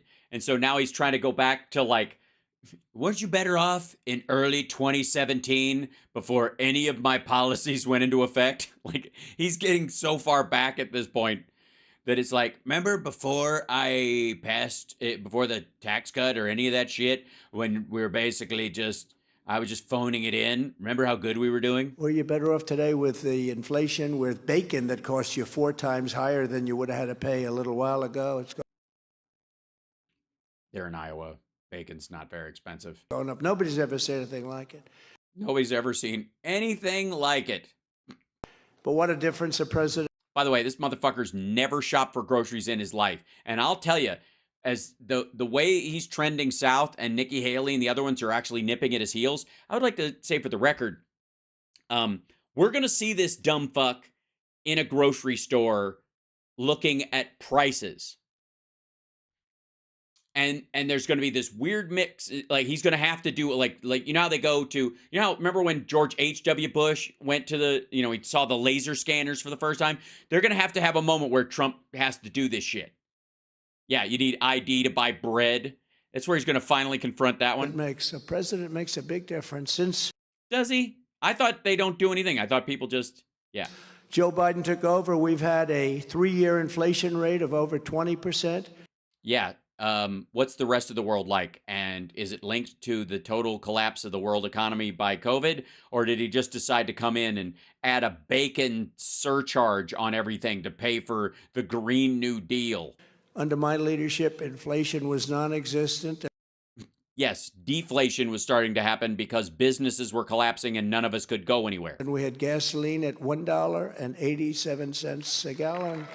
Oh, it went down 2 cents since the last time he talked about it. And also, no one was driving. So I guess we should go back to Jimmy Carter's administration because I think gas was like 85 cents a gallon. After 3 years I guess we gave Jimmy Carter too much shit, right? of Bidenomics, the average monthly mortgage has gone from $1,700 under my administration to $3,400 under this terrible administration. Terrible. Of course, people bought bigger houses, and a lot of people, especially in the upper middle class, are working from home. So they bought bigger houses or had them built with an office. Don't ask me how I know that. As long as Joe Biden is in the White House, the American dream is dead. And don't let these Christmas trees fool you. They were left here from my administration. They've been standing here this whole time. They were dusty. We hosed them down. It's dead. There is no American dream. It is dead. And I'm saying this between two recently decorated Christmas trees. But all of that will change the minute the polls close on election night 2024. It's going to all change. Well, it can't, because even if you won and you're not going to, you won't be president until January. And by the way, I do say for his followers, that is true. Because when he loses, they're going to have to shift to, I don't need the government. I'm a proud American. I just make my own future. The renewal of the Trumpies will go from the like maggot snowflakes who need him in office or the country's in deep shit to these people who are like, I'm like the old frontier people. I don't need government. I'm just going to be a success anyways. The next economic boom will begin the instant the world knows that crooked Joe Biden is gone and Donald J. Trump and us, all of us together, have won 4 more years as president of the Yeah, he's not going to consult you guys. You know that. United States. It's a very important thing because our country is really... Is it in hell? Are we on the edge of hell? Are we at hell? Or is it hell? It's a disaster. It's not... Huh, it's just a disaster. Have you seen fucking Waterloo? It's a disaster. Look where I am. Why am I I'm Donald Trump. Why am I in Waterloo, Iowa? This is fucked up. Nobody here has gold leaf curlicue French furniture. Not anybody. We drove by like a thrift store? Ugh. What the hell is happening? Not even believable what's happened to our country in a period of 3 years. Powered by the momentum of our historic victory by Christmas of next year. That's a couple of months later. Yeah, well, it's not a couple of months later. November, December. It's actually the next month. Depending on how long it takes to count the votes, which will be faster this time, you're be less than like a month and a half. Christmas of next year, the economy will be roaring back. Energy. You mean while Joe Biden's still president? Energy prices will be plummeting. Why?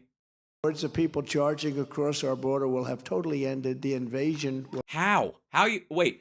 If the Democrats are trying to change the face of America and they're just open borders all over the place, and you think that the minute you win, suddenly people are not going to cross the border, or that it's just going to stop instead of like a bum rush. Why, if everything you say is true about Joe Biden, why wouldn't they just do like a mass citizenship thing in like 3 weeks? Honestly. This is just dumb. And I heard somebody today say, oh dear. One of these genius analysts, the stock market's good, the rich get richer, but the stock market's good because they think Trump is going to win the election. What? You think that's it's not them listening to the Fed and believing the Fed is going to stop their interest rate rises and that they're going to bring them back down and that the economy is cooling based on it being overheated and they're making their giant financial trillion-dollar decisions because you're coming in at 50% in the Iowa caucus. And I believe that's true. That's because you're a fucking maniac. And whatever good they have right now is the fumes of what we left them. It's coming off the fumes. If it's the fumes, then where'd the inflation come from? Why isn't the inflation the fumes? What are you talking about? You don't get to have the fumes after 3 years of the economy being. You can't shit on the entire economy and go, the only reason things are great is because they're enjoying the leftovers that I left on the counter to rot. Fumes of what we've left them. Here's your fumes. I get your fumes right here. But the stock market is good because a lot of people think we're going to win the election. So, and God knows that a volatile stock market really makes decisions a year out. That's an interesting fact. I felt that. It's not a fact. It's an opinion, and it's bullshit. And I don't even know who you're like. He started off saying that whoever he was like making fun of the person. One of these geniuses said, and then he realized it was a good thing because he was just assuming it was going to be bad because it's in his teleprompter. I didn't want to say it, but I think we will say it. Because just like 3 years ago, they will know that I will catch. And when you have people that are pouring across the border at levels like nobody's ever seen before? No country has ever seen, not us. All right, sure. No country. No country has ever seen. Third world nations have never seen. They'd stop them with gunfire? Sticks and stones, I say. Oh, because that's what makes them a third world country. You know, a lot of third world countries have Kalashnikovs because your buddy Putin dumped them on that. Never mind. But they'll know that I'll catch them and we'll send them home, and the entire world will be safer and more peaceful because everyone will know that the days of Biden surrenders are over. So many mistakes. There's been nothing good that's happened. Nothing good. What good has happened in the last? You mean the infrastructure bill or the wages going up or the narrowing of the gap between both men and women and minorities and whites in the country as far as unemployment and the lowest sustained unemployment rate in 50 years and us having a stronger, more like resilient economy than anybody on earth? Last 3 years. Yeah, obviously. And you can't even go to a baseball or you can't even go to a football game because nobody can go outside and it's terrible. Also, Black Friday. I don't know if you're going to go. Black Friday was biggest on record. Our country's gone to hell. Citation needed. As soon as I get back in the Yeah, Kate says student loan debt. Yeah, he'll consider that an example of the country going to hell. We're forgiving student loan debt. Oval Office, I'll also immediately end the war on Christians. By Catholics? I don't know if you feel it. No, they kind of don't, I guess. You have a war. There's a war. Is there? There's a war on Christians? Really? Kind of like there's a war on poverty, and ever since we've had the war on poverty, poverty went up. Or the war on drugs, which also increased the drug supply. Just can't... is it wrong that I want a war on hot, naked women? Because apparently they'd be all over the place, considering the record of the war on ... Under crooked Joe Biden, Christians and Americans of faith are being persecuted, and government has been weaponized against religion like never before, and also presidents like never before. Like never at all. Here I am. Here I am. And obviously, I'm not a Christian, so there's a different... They're going after two categories of people. People who go to church and people who think people who go to church are stupid. So, you know, okay.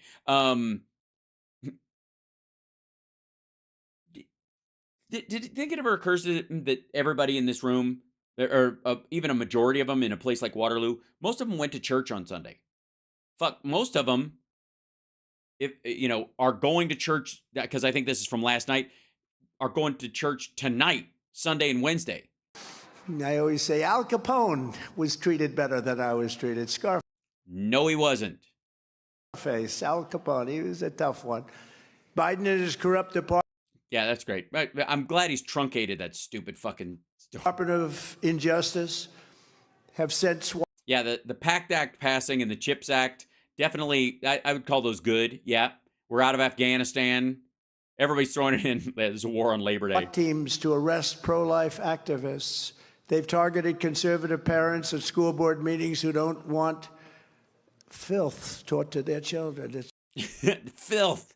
That's filth. It's filth. That's all this is. It's filth. They don't want it taught to their children. They just want their children to be able to spend the weekend at Mar-a-Lago, where Jeffrey Epstein may or may not still be alive and living in my attic. It's filth. What they're teaching in schools is filth. It's filth? Is it? Is it filth? Is it filth, though? And nonsense. Oh, filth and nonsense. That's the problem with some filth, is I can't make head or tail of it, you know? I like my filth, you know, very, like, easy to understand, kind of paint by numbers filth. That's what I like. Filth, flarn, filth. And we can't let that happen. We can't let nonsense and filth. But they're being targeted. And now the communists, Marxists, and fascists are going hard after Catholics, even plotting to send spies into Catholic churches. It's all come out. It's all come out. Yeah, there are no Catholic churches. They're gone. I don't know if is there anybody Catholic in here who's like, it's the holidays and you're like, we're going to, you know, they're going to go visit the grandparents and like, they're going to go to church and you're like, oh, no, go to mass, go to Christmas mass. And like, nope, they don't have it. So the government targeted us. So we're doing it underground this year. Look for a manhole cover with a cross on it. Just like in the Soviet Union from days gone by. Now, days gone by. In days gone by. Think of it. If you're I'm thinking of Catholic, why would you vote for a Democrat? You mean a Catholic Democrat like Joe Biden? They're doing to Catholics. Ugh, what are they? Oh, tell me about it. What happened to the Catholics? I don't know what's going on with the Catholics.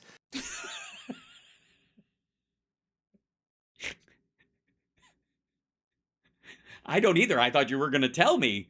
Obviously, it sounds bad, but I don't even fucking know.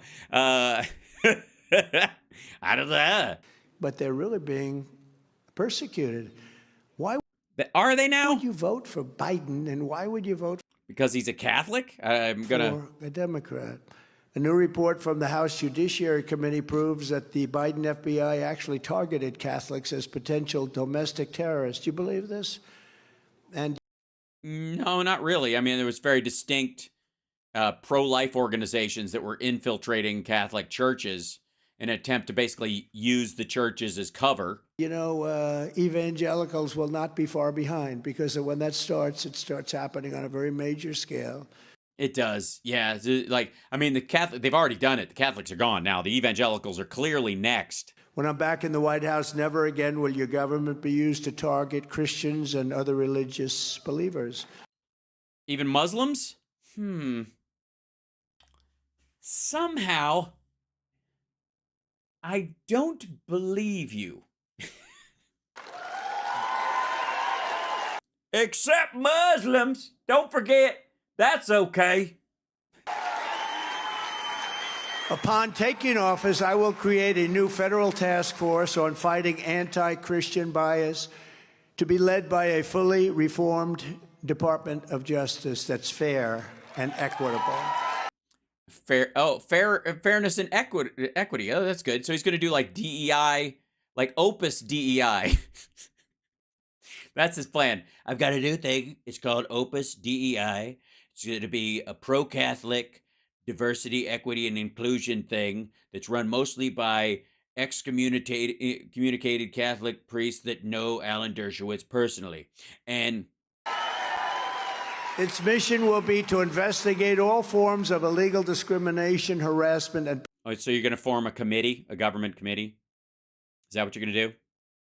Mr. Small Government? You're just going to form a committee of investigators and spend taxpayer money to go after something that's going to stop anyways, to see who did it, even though it would be, I guess, frankly obvious that it didn't happen. But persecution against Christians in America. They are going after Christians in America. Who's can believe all this stuff? I don't believe it. I think, you know who? Those dipshits in that increasingly shrinking crowd in front of you. That's it. And the reason there are more people outside than inside is because those people outside don't fucking believe this nonsense. It's not believable, is it? No, it isn't. It's not believable. He's narrating his own lies at this point. But it is fact. It's just like so many of the other things. When I stand up and I say that we will stop, and I've said it, we will stop men from participating in women's sports. I mean, the whole thing that you have. No, but things that you say that you can't believe you're up here and saying it. We are. Yes, we understand. You have a hard time believing what's coming out of your mouth. For parental rights. You have to say that. No, think of it. We are for parental rights. Who believes that 10 years ago, 15 years ago, who would ever have to say a thing like that? We're for parental rights. Of course we're for parental rights. But the Democrats aren't. They're So if a parent feels like they should, it should be their right to drop their kid off at Jeffrey Epstein's house, that parent should have a right to do that. You believe in parental rights. If parents want to arrange a child marriage for their daughter to a man your age, you're for parental rights. If parents adopt someone when they're in their teens and insist they be circumcised and that they do it in the home themselves, are you for parental rights? fascists. They're not. They want school boards. They want people to... What? School boards? When did this shit happen? Take your children and do things with your children that are not even speakable. Well, I mean, you're the president. You'd have to speak about it, I would think. You know, the president's going to have to talk to somebody. Americans of faith are not a threat to our country. Americans of faith are the soul of our country, and they have been from the beginning. I will defend religion, and I will defend In God We Trust. We will defend In God We Trust, which is... That's the new Merry Christmas. And you know that very important phrase is under siege. You do know that, right? We will No, it isn't. defend it 100%. When Joe Biden lit the national Christmas tree earlier this month, he completely failed to even mention the birth of Jesus Christ, which is hard to do if you're celebrating Christmas, right? I don't know. You've managed to do it every single time. Explain to me, tell me the story. Tell you what, Pause. Tell me what happened. I would love to hear Donald Trump off the top of his fucking dome tell us the story of Jesus Christ and something about a manger and 3 wise men and North Star. And I don't want to, I'm going to give him too many clues. He didn't mention Jesus Christ in his remarks. Not for 3 years he hasn't mentioned that, and barely mentioned God. When I was president, barely mentioned God. We brought back the beautiful phrase, Merry Christmas. It's weird that he doesn't say the words that you want him to say, but he goes to church every weekend.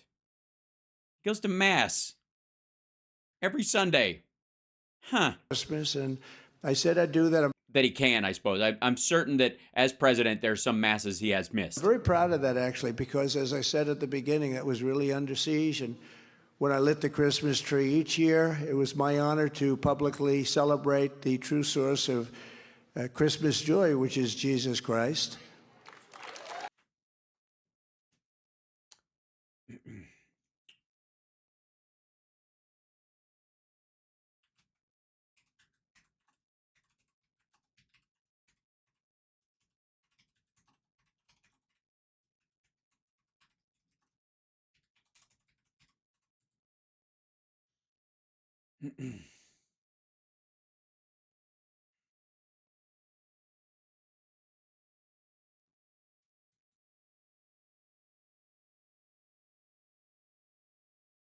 Second, straighten this out. And let's light the tree. First Lady will do the honors. We'll do it 10 in reverse. Are you ready? All together. 10, 9. 10 in reverse. We'll do it together. Merry Christmas, everybody. We just Merry Christmas. Yeah, you know. have to say it all together. Merry, Merry Christmas. It's great to be with you. And let's light the tree. First Lady will do the honors. We'll do it 10 in reverse. Are you ready? You mean a countdown? 10 in reverse. Motherfucker. All together. 10, 9, 8, 7, 6, 5, 4, 3. Is it a red wire or a blue wire? 1. Merry Christmas. Thank you. That's it. Okay, so here's the longer one. Let's see if he... Lastly, it is my high honor to introduce a man who has made America strong and safe again. Thank you very much. And Ryan, I want to thank you for doing such a beautiful job all throughout the season. And welcome, everyone. Merry Christmas. Hold on, I'm going to open this in this guy. Merry Christmas. Special time of the year.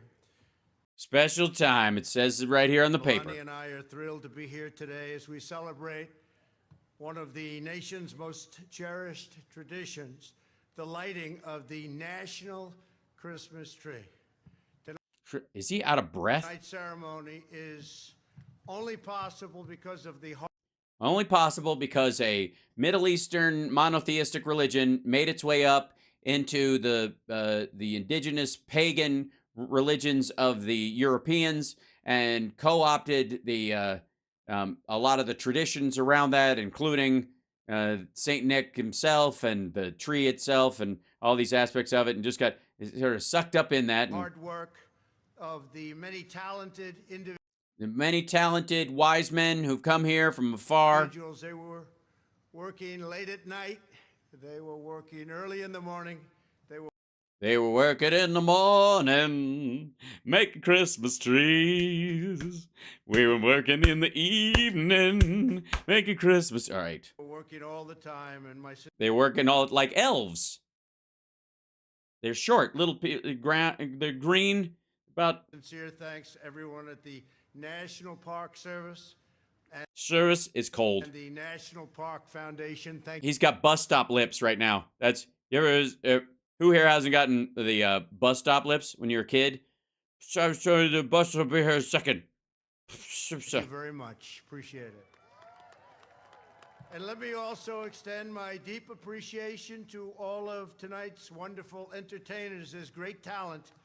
They're going on to big things, many of them. I've seen them, and they are something very special. Thank you very much. That was a great Yeah, this motherfucker's the Simon Cowell of the Christmas tree lighting ceremony. job tonight. And this includes one very special group that is top. Mary and her husband, Joseph, who really did the heavy lifting. Billboard charts multiple times. The Dominican sisters, who I met backstage from Ann Arbor, Michigan. And a very special recognition to the students who designed stunning ornaments to decorate 56 different Christmas trees here in All blood red like stalactites from hell. President's Park. Thank you, students. I hear you out there. Thank you very much. And when they were doing the 56 trees, they were one for each state and the territories in our magnificent country. We have Territories. truly a great, great country. We have a lot of territories. Very proud of it, and we love it deeply. We love all the territories. For Christians all across our nation, around the world, this is a sacred season that begins 2,000 years ago when Jesus Christ was born. I just found this out. A lot of people don't know he was a Republican. And Angel declared to the shepherds tending their flocks, "Behold, I bring you good tidings, great joy, which shall be to all people. For unto you is born this day in the city of David a Savior, which is Christ the Lord." it says it right here. I don't know if you've seen this. There in Bethlehem, Mary and Joseph held in their hands the Son of God, the light of the world, and through him the promise of eternal salvation. No matter one's faith or beliefs, the Christmas season reflects all that is best in the American spirit. This is a time of the year for rejoicing with our family and friends. Yeah, and wait till you see what happens next year. Barf, barf. For spreading charity and goodwill in our commitment all over this country, in all of our commitment all over this country. communities, and for giving thanks for all of the blessings in our lives. We are That's Thanksgiving, but okay. especially thankful for the countless Americans who have given their time and passion to help those in need. Here in the audience today are a number of extraordinary foster families. Forster families. These are people who live in the forest year-round. And guardians joined by the beautiful children they have welcomed into their homes. And beautiful children they are. I went and checked all their lips and I looked at their teeth and everything. Your devotion inspires us all to every child in foster care. You are In foster care? the precious loved one and gift of God. Thank you. You are the precious loved one and gift of God. Thank you. Thank you. Thank you. I managed to say that sentence. It doesn't make any sense, but the words came out. Very, very special. At this time of the year, we renew the bonds of affection between our fellow citizens, and we awaken the faith in our hearts that calls each of us to action. As we gather loved ones, Yeah, charity. our thoughts, Like the, or what the Ayn Randians call sucker bait. turn to those who are rebuilding their lives after devastating wildfires, destructive hurricanes, and terrible tragedy. Mostly caused by a Sharpie gone awry. We are one American family. We hurt together. We heal together. What a bunch of commie bullshit. And we will always pull through together. This is the United States of America. We are the best in the world, and there's nobody close. Which is, nothing says Christmas like, we rule and suckers drool. Tonight we honor the first responders. All right, so that was what his stuff was. It was like this perfunctory read. As president, I kept every promise I made to Christians and more, and I think everybody in this room understands that very well. That's pretty Yeah, but that's because Christians are used to like any day now promises. well documented. In our first 4 years, we appointed nearly 300 federal judges and 3 great And none of them are bailing me out. What the fuck? Supreme Court justices. I stood up for religious liberty at home and all around the world. No, he didn't. He abandoned like Coptic Christians and Yazidis and fucking Kurds. Protected innocent life, and I defended the Judeo-Christian values of our nation's founding. Which would be, what would be those values? Just list just a couple. I don't need all of them. I proudly recognize Israel's eternal capital and opened the American embassy in Jerusalem, which is a big thing. Yeah, it's one of the trigger points. It's almost, you could time Hamas's plan of the October 7th attack to that date, dumbass. I also recognized Israeli sovereignty over the Golan Heights, and yeah, that didn't help either. they were looking to get that for 72 years. And then weird that right after you did that, Hamas would start this like really evil plan. They'd fly in, every year they'd fly in, they'd discuss it, they'd fly out. And I got it done in about 12 minutes. We got it done very quickly.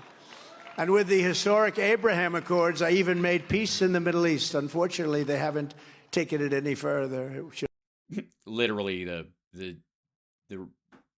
Biden administration was bringing Saudi Arabia into this fold, which is a genuine peace accord between Israel and Saudi Arabia. And in the process of doing it, that's what triggered part of Iran as well. Could have been taken. We could have had everybody signed up. Everybody. It's no wonder crooked Joe Biden and the far-left lunatics are desperate to stop us by any means necessary. That's not true. Do you have any idea how many means are available? They're not using any of them on you, dum-dum. They're willing to violate the U.S. Constitution at levels never seen before in order to win this election. Well, I mean, you did attack the fucking Capitol. Joe Biden is a threat to democracy. It's a threat. Gee, I think that whole threat to a democracy thing hit a nerve. They're weaponizing law enforcement for high-level election interference because we're beating them so badly in the polls. Yeah, that's why you're in Waterloo. The new trying desperately to cling to winning the Iowa caucuses, which you might lose. new CBS poll. Remember, I always used to talk about polls, but only if they were good. I don't mention them if they were bad. I had a tendency, if they were bad, I didn't talk about them, right? I don't know. That's probably sort of like a little bit like the fake news would do. Yeah, it's kind of exactly what you accuse other people of doing. So I feel very embarrassed by it. But the new CBS poll just out has us at... Oh, by the way, remember what I told you about him not having any shame, but he can feel embarrassment? You're welcome. 58% of the state with the sanctimonious, 40 points behind us, 40 points. You're not going to bring up Nikki Haley? Or I suppose he will. The new Morning Console poll, that's in your state.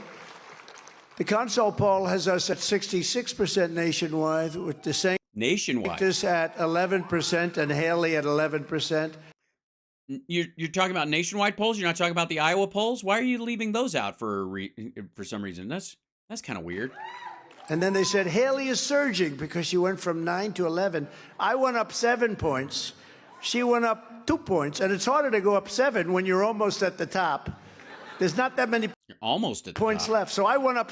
That's interesting. 7. She went up 2, and the headline was Haley is surging because she caught the sanctimonious. The Fox poll has us trouncing the primary field at 69%, with DeSantis at 13% and Haley at 9%. And, you know, it's sort of interesting. He did an sort of interesting how you are using 6-week-old polls now. Interview the other day, and the announcer, this was sort of a straight interview at a major network. Ladies and gentlemen, it's a great honor to have Governor Ron DeSantis with us. No, it's DeSantis. So that's good branding. Do you agree? That's good. Nah, but he is sanctimonious. In the new... What the fuck is that? Rasmussen poll of the general... Is honest to God, is the one thing Republican voters hate more than anything else is someone being sanctimonious? Election, we're dominating by 10, 11, 12, even 14 points. And the Washington Post had it up 11. And then they said, oh, this must be an outlier. They spend $1.5 million on a poll. The Washington By the way, he spent $1.5 million on a poll. Post, and they panic. They say, this must be an outlier. This is the first time anyone ever had a poll, and they said, we think our poll must be wrong. But we have even better numbers than that. No, they're going crazy. But none of this matters if you don't show up to support us. Yeah, everyone will notice that the polls don't mean shit, and people can't vote twice. And the same people are getting phone calls that got phone calls last time, and it didn't break your way. Right. On January 15th and again on November 5th. So it's, again, the same thing. You got to show up. Even if you think we're going to win by a lot, you got to show up. Because winning by a lot is... yeah, a lot. You want to win by a lot. Very meaningful. Even as countries watch from afar. I understand it, Ellery. I appreciate that. I understand. Love you. It's all right. Never have any of these problems if I were president. But when they see the kind of support that we have incredible support. We have more support than... Yeah, you got a diaper. You've got the sock garters on.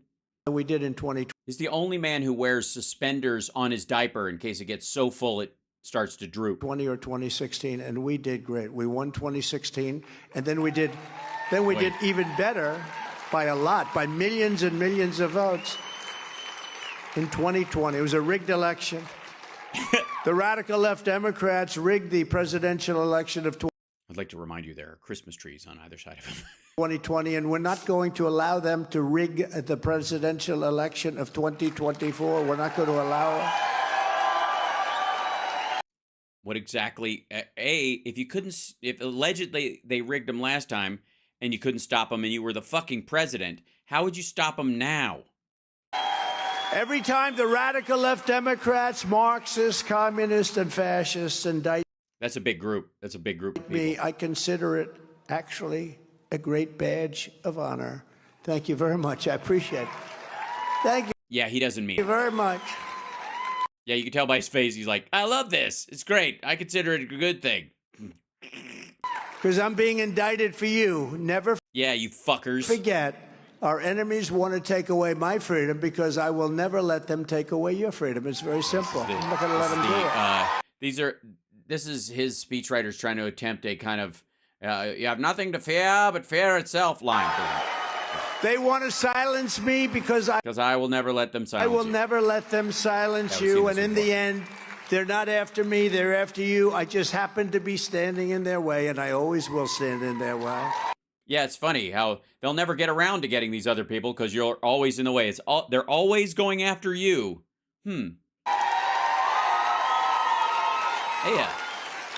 And, you know, I've been saying this a lot lately because because what else are you going to say? See the kind of crowds. We go up to these large areas. We come out to the rural outside. It's packed areas. No matter where we go, we have packed houses, packed. Yeah, but, you know, obviously. Even outside, it's packed. Outside is always more crowded than inside. Houses, some of them. We filled up an arena last time. Yeah, so you shouldn't feel bad that you're in a half-empty gymnasium right now because, trust me, in other places that aren't Waterloo, huge crowds. Massive arena. We had... Oh, yeah, it was big. Like, obviously, there was a UFC fight going on at the time, but still. Thousands of people outside couldn't get in. Right, and didn't want to. Brad was there. They couldn't get in. That's because, would you have a restraining order against him? He got in. We almost said, keep him out. Let's keep him out, right? Why? No, he's always going to be invited. This is far more well, yeah, there's always going to be room. So than a campaign. This is the greatest political movement in the history of our country. Mm-hmm. That's what it is. This is a great political movement. Yes, it's the greatest bowel movement in the history of politics. It's not just a campaign. No, it's not a campaign. If it loses, it's because the movement died. It's not my fault. It's your fucking fault. And together we will once again fight for Iowa families and Iowa farmers, just as we did 4 straight years. We fought for you.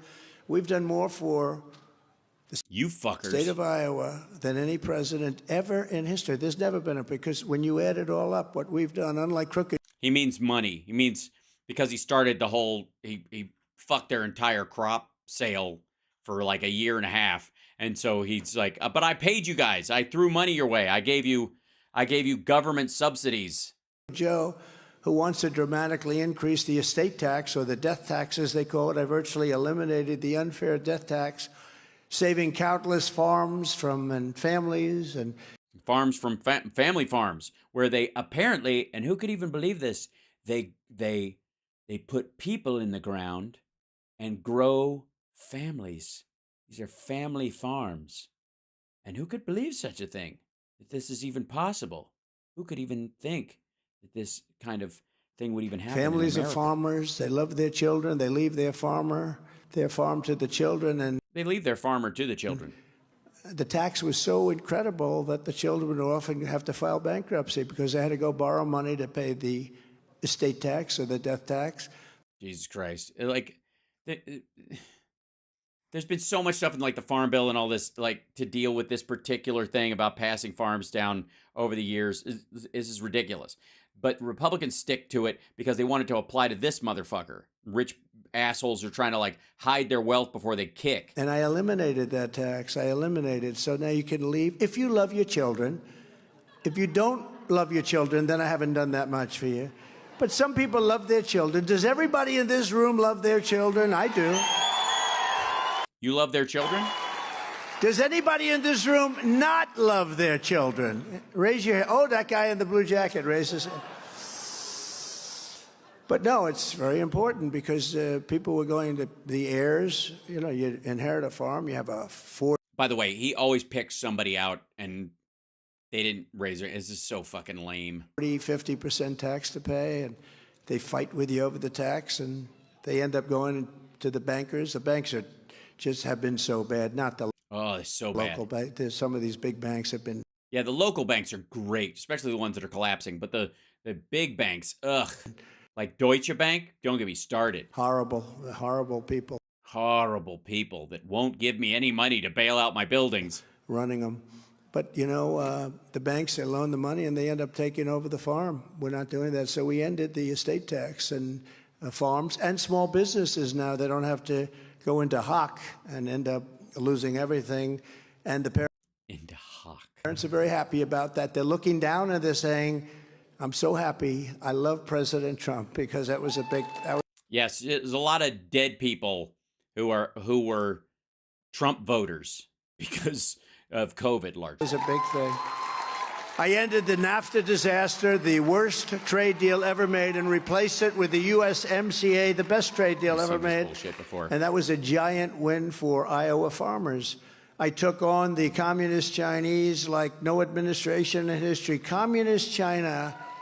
Yeah, tell us about Communist China, the company that you sucked up to, or the country that you sucked up to, and your daughters suddenly got a bunch of trademarks all of a sudden, and you were having, right after you had cake with the leader or some shit? Was doing a number on the farmers. Were they? And you know it better than anybody. Oh, yeah? No, they weren't. You were in a tariff pissing match with the Chinese about a bunch of other shit that had nothing to do with farm goods, and the farmers were a casualty. Bringing hundreds of billions of dollars pouring into our treasury when no other president had gotten 10 cents from China. Nobody had ever brought in any money. I brought in hundreds of billions of. Yeah, I don't know where he gets this either. Like, even Obama had like steel tariffs on China that were enormous. Dollars from China. In fact, China is not now doing very well, and a lot of people think it was because of what I did with respect. No, nobody thinks that. To all of the hundreds of billions it might be the CHIPS Act, you dumb fuck. Brought in, and Biden is unable to cancel it because it's so much money that they're having a hard time canceling. It's hard to say, oh, gee, You mean because they didn't try? Let's not do that for hundreds of billions of dollars. And then I gave the farmers $28 billion straight out of the tariffs I took in from China, a large part of which I bought your votes, you greedy, lazy fucks. Came right back to the state of Iowa, right? No. As a matter of fact, like 2 Brazilian brothers got a huge chunk of the money that went to Montana, which was like the lion's share of it went to big ag business. That's why my people. And a lot of it wasn't even American. in the back. You know, my great genius is, sir, please don't say that too often because you sound very conceited when you say that you guarantee that Iowa is going to vote for you. You guarantee Iowa. I said, I got him $28 billion, of course. Who else is going to get him $28 billion? I said, go out and buy more land and larger tractors. Do you remember that? But you know what? They stuck. Right. And what happened? Did they do that and then all of a sudden Joe Biden got in and they couldn't sell their goods to anyone? Is that what happened?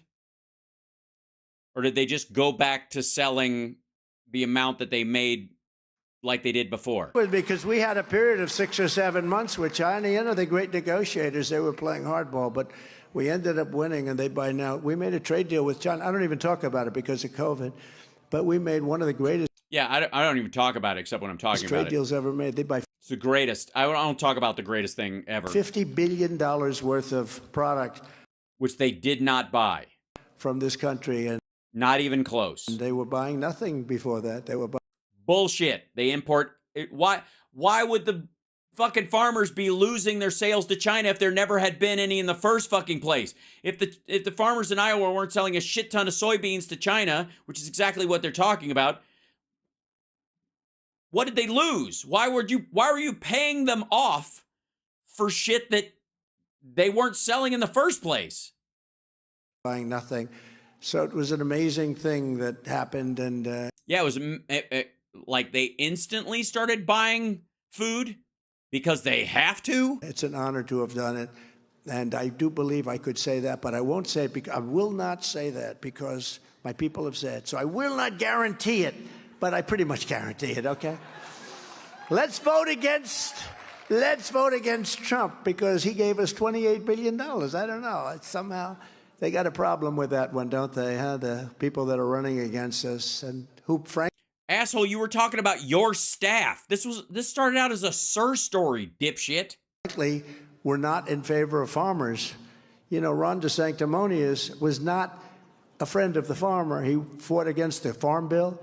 He fought against ethanol hard, very hard. Now all of a sudden he loves ethanol. About 2 weeks ago it started, right? No one gets abused on trade worse than American agriculture, yet no other president lifted a finger for you. Nobody lifted a finger for you in Iowa, nobody. Under my leadership, we will have a great rebirth of loyalty to the American farmer and loyalty to the American flag.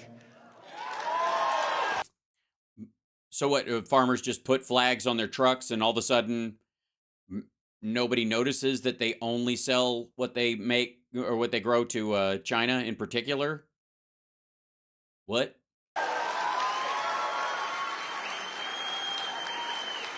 And I'm going to pass something that's so important. We were just about a kidney stone? Set to do that. We had the greatest economy in history. We're just about set, and then we hit. Oh, sorry. I real quick. This is for. I got to put that up there because Edwin in our chat asked for that. He wanted me to put this up. So I thanks. Thanks. Well spotted, Edwin. I'm sorry I took that down. COVID came, a gift from China, from Wuhan. I told him it came from the Wuhan lab. I said it right from the beginning. I never changed. Trump. Well, yeah, because the Obama-Biden administration stopped gain of function, and you restarted it, and then you cut the security funding money for the lab, and then magically, within about a year and a half, shocking. You ever see the hats? Trump was right about everything. Some of the things I don't want to be right about, like I think our country's in more. The past wasn't that long danger ago. Now for World War III than ever before. I don't want to be right about that, but we have a. But it's Christmas, so man who's grossly. You got to say it. Incompetent, and he's talking about nuclear weapons and negotiations. He doesn't even know what the hell he's talking. He can't even find the stairs to get off the stage. All right. There they are. There they are. They're all over the place. Jump off the front, but don't walk into the back wall.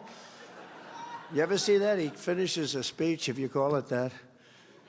What do you call this? He did a news conference the other day, and he goes, okay, let's see. You know, I did news conferences in the White House. You. He did. Yeah, you mean the one where you said, you know, you get a light bulb up your ass and drink some bleach and you'll be fine and COVID will go away with the sun? Jim Jones of NBC. Is he here? The guy says, Mr. President, what about this? What about that? What about that? I would like to tell you the following. He's reading the answer, meaning he knows the questions and they write down the answer. He reads the answer. Yeah, no. If I ever did that, you might give a cohesive, intelligent answer somehow. Oh yes, thank you. That's thank you for that. I forget that part. Should we take a look at this real quick? Because this will be a good one for Edwin asked for this in the chat room. So we're gonna throw this way. What happened with that?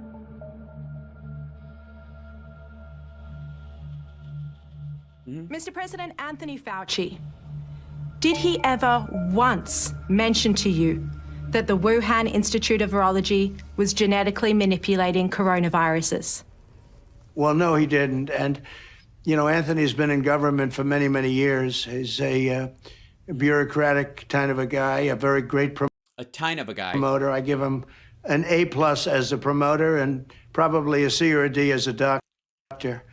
Yeah, he's the Don King of self-promotion. We now know from emails that have been released under the Freedom of Information Act that he was getting his advice from the likes of Peter Daszak, a Wuhan collaborator.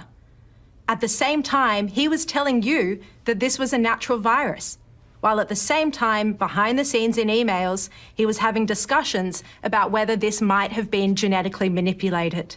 Does that shock you? Or did he actually tell you exactly what he said and you hit it? Well, he was dealing with them, certainly, and my thing was a little bit different. I just wanted to stop it. Whether it developed one way or the other, I just wanted to stop it. Yeah. But it's important to know where it came from. It's extremely important to know how it developed. Fauci was dealing with them, and I guess they were even making payments for certain kinds of research. And I ended that, too. I stopped that. When we found out about that, he was doing that during the Obama years. And when I found out about it, I said, can you imagine that the United States is making payments to a Chinese lab? So... yeah, for security. But that's interesting. Just that on its face didn't make sense, but I stopped that. You stopped the security payments to make sure that the security standards there were lax? Okay. The Obama administration did hit pause on gain-of-function research, though, and that was lifted under your watch. Wink bonk. Ring bonk. Why did you allow the gain-of-function research to continue? Yeah, why did you, is it just because it had fucking Obama's name on it? Well, I think probably people that worked for me looked at it and... yeah, those fuckers. Probably Democrats that work for me. You know, hashtag the best people. At one point, they might have done that, but ultimately... they might have. Ultimately... they did, but they might have also. What we did was we shut it off. We shut the whole thing off, and we stopped making payments that were approved much earlier than our administration. Do you regret now not paying closer attention? I mean, this gain-of-function research is extremely risky, you know, banned under the Obama administration and then kick-started in 2017 under your watch. Ouch. That's, yeah, it's interesting, isn't it? Isn't that an interesting detail that you wish more maggots knew? And that the only funding he actually cut was the security funding that was supposed to make sure that nothing leaked out of this lab? Yeah, no, I think we've done an incredible job between the vaccine and between all of the Operation Warp Speed. It's, by the way, it's Operation Fart Steed, after all, Captain's log. I think we did a great job. And people... yeah, it might occur to you, though, that you wouldn't have had to do, quote unquote, such a great job with Operation Fart Steed and the vaccine if you hadn't allowed gain of function research to continue at the lab you cut the security funding for. Dumb fuck. But, you know, I'm sure that the maggots who are watching are very excited to see this, and they like the fact that this information is finally coming out in a way that they can understand and, you know, they can get a grip with. Yeah, so, yeah, it's good stuff. They would impeach me a third time. Maybe for allowing gain-of-function research to continue again. Weird. They would impeach me a third. We beat them twice. No, you lost. You know, they impeached me, and then they found out I was right. They were all saying we really shouldn't have impeached him. But no, they're not. They really aren't. No one said that. Actually, the Republicans, and Jim Jordan's great, and Jamie is doing a great job. Such a great job. He's doing so well. But the Republicans are being much nicer because they're saying, let's do an inquiry first. They didn't do an inquiry with me. They didn't have to. There was already enough evidence. I walk in, they impeached me. So these are bad people. Bad people. I will Jim and Jamie Comer? Yeah, sure. pass the Trump Reciprocal Trade Act. So that means if China or any other country make us pay a 100% or 200% tariff, which they do, we will make them pay a reciprocal tariff, identical tariff of 100 to 200% right back. We'll take in billions and billions. Yeah, and meanwhile, we won't. The cost of U.S. goods everywhere else will skyrocket, and we will lose all of our trade partners in Europe and everywhere else that have smaller markets and need stabilizing tariffs. Otherwise, they would be completely swamped by bigger markets like us. This is fucking dumb. Now, what will happen is they'll end the tax. You know. No, they won't. They can't afford to. They'll end the tax, but we're all set to get that. We would have had that quickly. I will revoke China's most favored nation trade status, and we will impose stiff penalties on China and other trade abusers because they abuse us. But many people abuse us on trade and. Yeah, they do, but we like it. You know what I mean? We like the spankings. Even the military. At the same time, I will end Joe Biden's war on American energy, and we will, ready? Drill, baby, drill. We will. Why do you get to quote Sarah Palin, who singularly might be responsible for why John McCain lost the election? Why do you think this is a good idea, dum-dum? Drill. Great. He's a grown man. What the fuck? Run that by me Biden's again? war on American energy, and we will, ready? Drill, baby, drill. We will drill. Do you think it's a hand pump? We'll put straws in the ground and we'll have oil coming up. We have more oil than anybody. Straws in the ground. I had no idea he was more qualified to be on an oil and gas board than Hunter Biden. Oil and gas, we have more than any other country in the world. And, you know, we took it from fourth place to first place in just a short period of time. We were going to make so much money. We were making so much. And by the way, that's from natural gas that started under the Obama administration. We're energy independent. Think of that. We still are. Gas prices, oil prices down so low. Record numbers in some cases, but down because no one was driving so low in the entire world, including China, which was the biggest market. And we were going to sell it all over the world, fill up our strategic reserve, which I was doing very cheaply by comparison to what they're doing now. He used the money just to have a better election. He used a lot of the money. It's drained. It's the lowest point it's ever been right now. I think they've been refilling it lately. Whenever it hits 70 or lower, and I think it's back to 75. But let's see.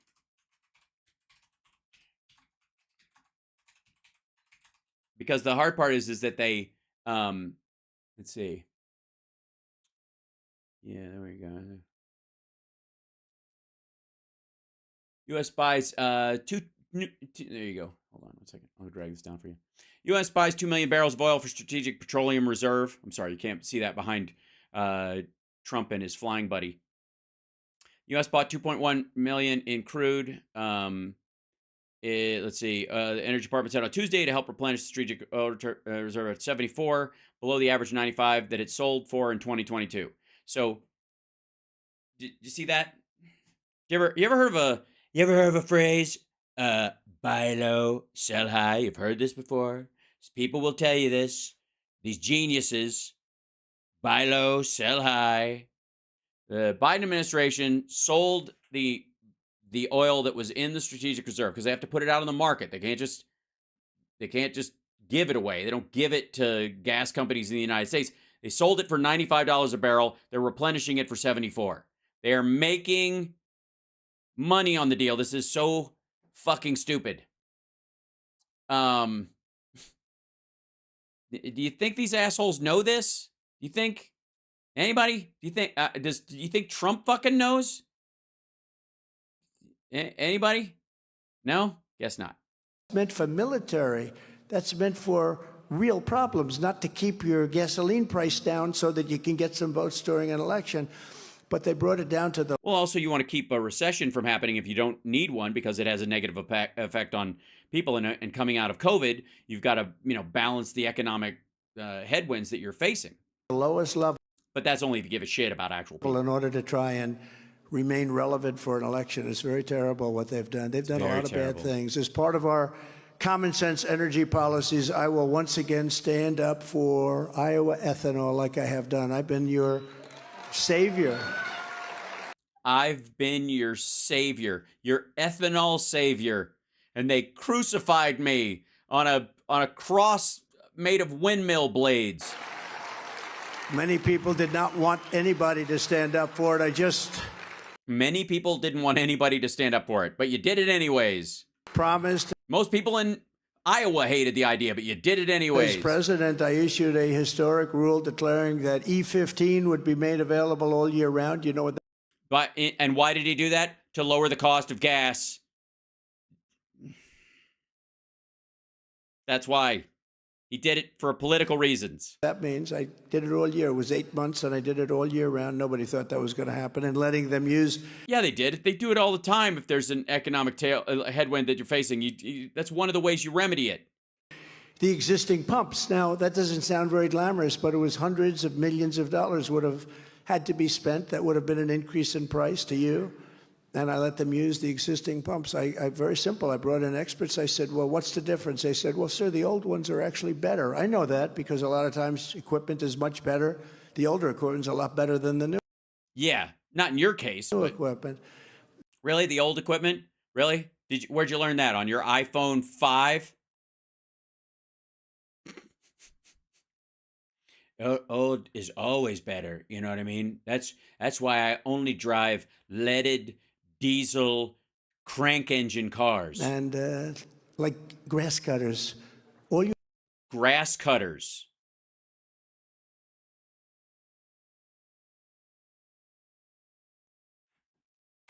Wait, grass cutters. Grass cutters? Better. I know that because a lot of times equipment is much better. The older equipment's a lot better than the new equipment. And like grass cutters. All you have in a grass cutter today is environmental computers and equipment. You mean lawnmowers? He means lawnmowers, right? Grass cutters. They forgot to put blades on it to cut the grass. So sometimes you'd rather have like a blade. Give me a blade to cut the grass. What is he talking about? Honest to God, I have no idea where the fuck that came from. Like, I kind of get, like, he stays in his own shitty hotels and his own properties, so he thinks the low water pressure that sucks means that that they don't allow you to have, water pressure in, because of environmental regulations on shower heads, right? That shit, or the washing machine doesn't work and all that, because his shitty properties are poorly designed. But he thinks that's, I guess, the rest of the country. What the fuck does he mean, grass cutter? In contrast to my... He just moved on. He just fucking moved on. So they're building lawnmowers without blades. That's because of environmental reasons. What is environmentally sound about running a motor for a job that you're not doing? Fuck, this guy's an idiot. Unwavering support for Iowa ethanol and agriculture. Ron DeSanctimonious wants to literally bankrupt Iowa farmers. That's what he... That's his goal. That's what he's running on in Iowa. That's the ticket DeSantis is running on. I'm here to bankrupt you guys. I hope you like it. They do, because his policies are horrible. DeSantis spent his entire political career vindictively trying to kill the ethanol industry, voting again and again to devastate Iowa farmers. All right. They have a vote to extend the use of ethanol and a vote to stop it. So every vote to stop it isn't a vote to stop it for fucking ever. And he's just going to use this. Anybody who's got a legislative history doing fucking anything, he'll just make it up. You don't think I know that? It's funny that you don't think I know that. Of course I know that. I know that. I know that. CSL. I know that. Of course I know that. By eliminating the Why would you think I wouldn't know that? billions of dollars generated each year from ethanol and wiping out 48,000 Iowa jobs. He voted against it. Unlike DeSantis, they do, because his policies are horrible. DeSantis spent his entire political career vindictively trying to kill the ethanol industry, voting again and again to devastate Iowa farmers. By eliminating the billions of dollars generated each year from ethanol and wiping out 48,000 Iowa jobs. He voted against it. Unlike DeSantis, I will be your ethanol. Okay, 48,000 corn growers are not going to lose their fucking jobs because people eat the corn instead of turning it into fuel an extra 8 months of the year all the time. All champion for 4 more years. You have 4 more years of security.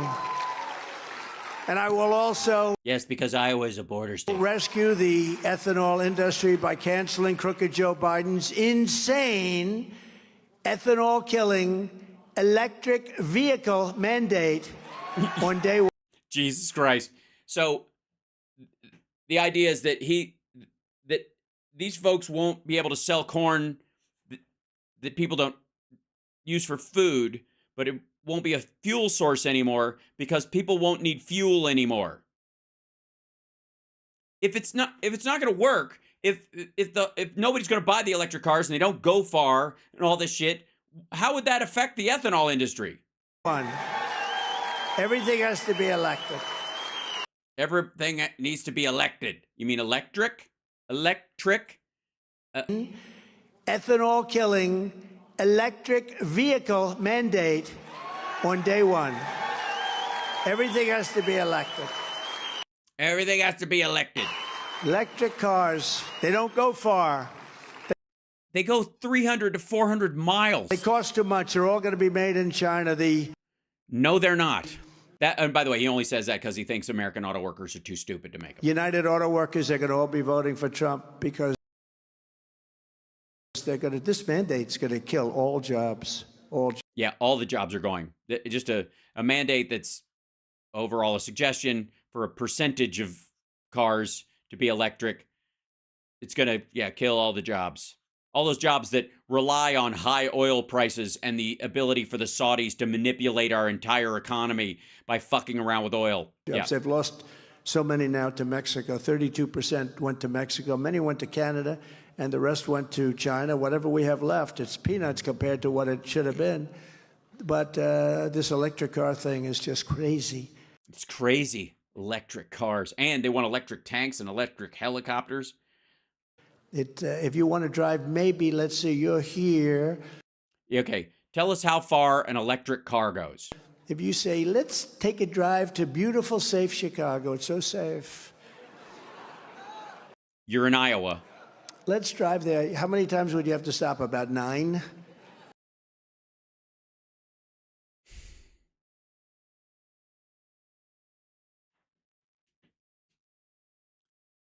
Oh, God. You know how he talks about how Biden doesn't know where he is, and it's nice to see the palm trees in Indiana and all that kind of stuff. Okay, hold on.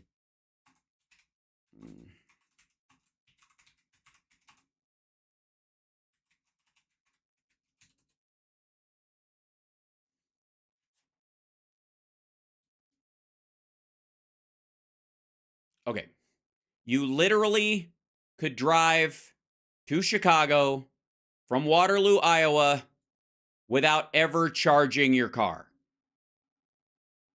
Not once. Yeah, it's less than 300 miles. Even with traffic, you more than likely wouldn't have to stop. I'm a whale oil salesman. Biden's destroying your industry. You wouldn't have to stop at all. All right. This is the part where we find out that Trump thinks Iowa is farther away from Chicago than it is. Like he literally thinks it's closer to Nevada or something. Like he thinks it's that far away. He has no fucking idea where he is. You know, it's just We used to, in Chicago, like, we used to drive to Iowa all the time. crazy. It's these people, and they know it. If they know it's crazy, they don't want to even listen to people. Same thing with the trucking industry. They want to have electric trucks. So a truck, a big, beautiful. You mean Elon Musk wants to have electric trucks and Amazon wants to have electric trucks? Like yeah, have them sit down. Have them sit down and explain to you why they want electric trucks. Beautiful truck like Peterbilt or one of them. They can go, the big ones, they can go 18-wheelers. How long can they go? About 2,000 miles, they say, 2,000 on a big tank of diesel. And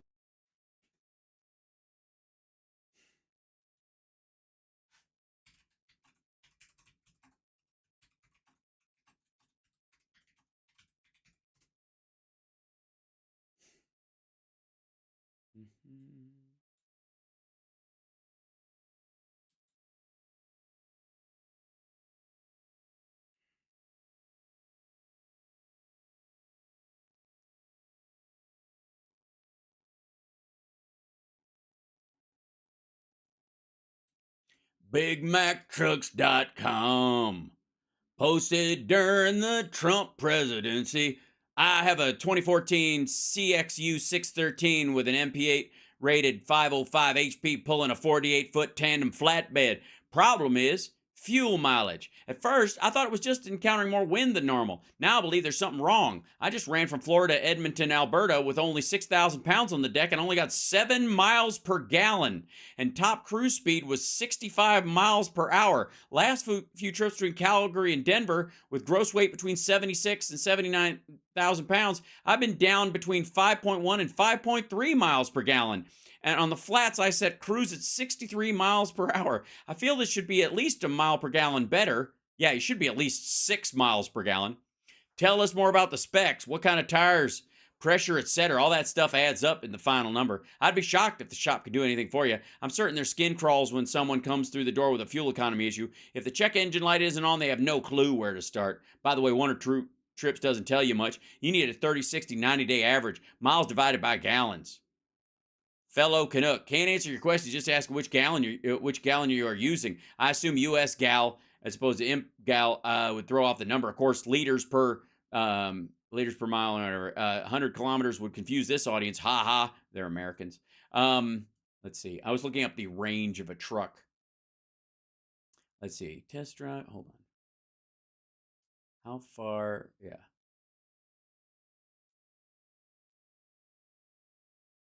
How far can a semi go on a full tank of gas? How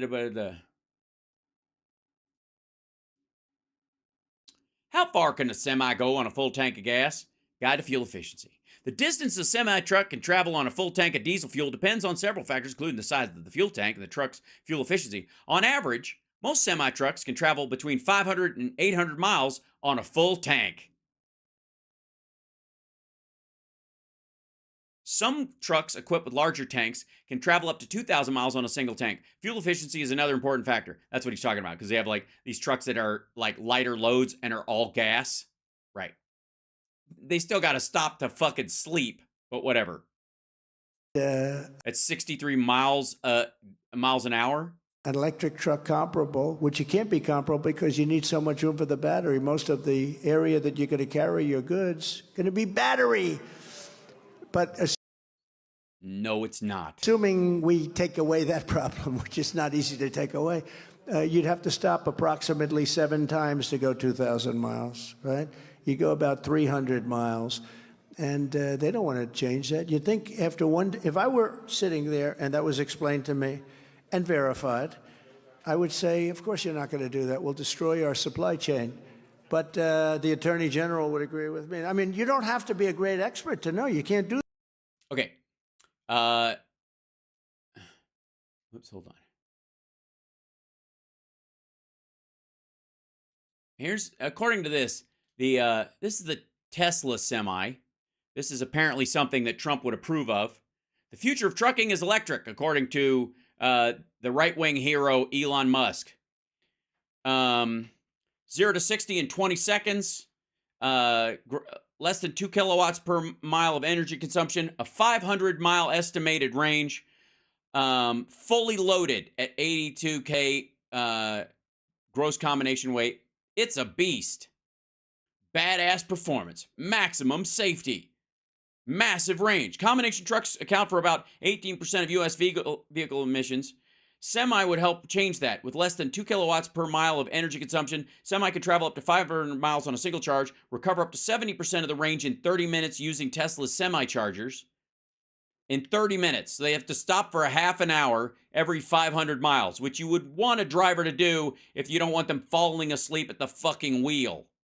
Low cost of ownership. Charging with electricity is approximately 2.5 times cheaper per mile than refueling with diesel. Operators can see estimated fuel savings of up to $200,000 within their first 3 years of ownership. With remote diagnostics, over-the-air software updates, and fewer moving parts to maintain, operators will spend less time at service centers and more time on the road. Those lot lizards are going to have to get up their sales game, I would think. So they would being charitable to this asshole. According to their hero Elon Musk, you'd have to do 2,000 miles. You'd have to stop 4 times, 3 times technically, but at a half hour each. Snack and piss every 500 miles. One goes 2,000 miles and the other one goes 300 miles. Nope. And you don't have any capacity because half of it's got to be for battery. The batteries are massive. Again, fucking gibberish. Crooked Joe puts China first. He puts Asia first, Ukraine first, illegal aliens first, environmental maniacs first. He puts environmental maniacs first. And where first in what? Into a wood chipper? Into a what are they first in line for? Is my question. We're gonna put America first. I'm gonna put America first. What about the environmental maniacs in America? You're gonna leave them out to dry? They're Americans, goddammit. Everyone first, but he puts America last. He puts Iowa last. He puts our workers last. Well, Iowa's part of America. I would assume that we just it's kind of assumed. Last, he puts our farmers last, and he puts everything that's good last. And by the way, everything that's good is last. You mean the best for last? He saves the best for last? Oh, that's nice of him. They abandoned Iowa. You saw that, right? They left. Did they? Iowa. I don't think he's going to do too well here. You know, they used to be together with them, but they've gone now to another state. Good state also, by the way, but they've gone. They've left a tradition. I said... Oh, the DNC not coming here. Yeah, because Iowa doesn't represent the country as a whole, and there's no reason why it should have permanent first status. That's a ridiculous idea. We're never going to do that. Never. We're going to keep judging the value of our candidates by Iowa standards. Brilliant. We're never going to do that to Iowa. You know, it's got a great... Yeah, they are, by the way. ...political tradition. And I kept Iowa first. That was me. I put Iowa... And it's not going to pay off. ...first, and I will put America first every single time I put our country... Well, as a bargaining chip, to get what you want from other countries for your own private interests. Yeah. First. So job number 1 when we return to the White House will be to restore peace through... By the way, I am going along tonight. Hi, like, subscribe, give a thumbs up, support the show. Hello. House Parks Megaworldwide. We're just... there's not even that much left of this. We're a little over halfway through. Strength. Peace through strength. Same shit. For 4 straight years, I kept America safe. I kept Israel safe. I kept Ukraine... I left the Kurds out to dry, and I didn't do shit about the eastern part, the Donbass region or whatever. Just let Russia have it and let them build up and build up and build up until they could do this attack. They just thought they'd have more time, quite frankly. Safe. There was no talk of this. And yeah, what do you mean? Look, when you gave our military base to the Russians in Syria, that kind of thing? I kept the entire world safe. You mean how you didn't get us out of Afghanistan if you ran on getting us out of Afghanistan? Great gentleman, Viktor Orban. He's a great gentleman. He totally is. We're a little bit racist and bigoted, and of course his country has like 160% inflation. But great, yeah. Let's hold on. Let me check for sure. I don't want to talk out of school. Let's see.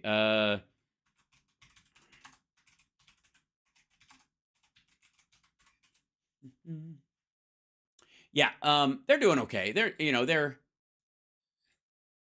only at 14% right now. Half of the EU average was 9.32, but Hungary's is 14%. But he's a great dude. He knows what he's doing. And I mean, what more could you ask for? Let's see. Let's see. Go to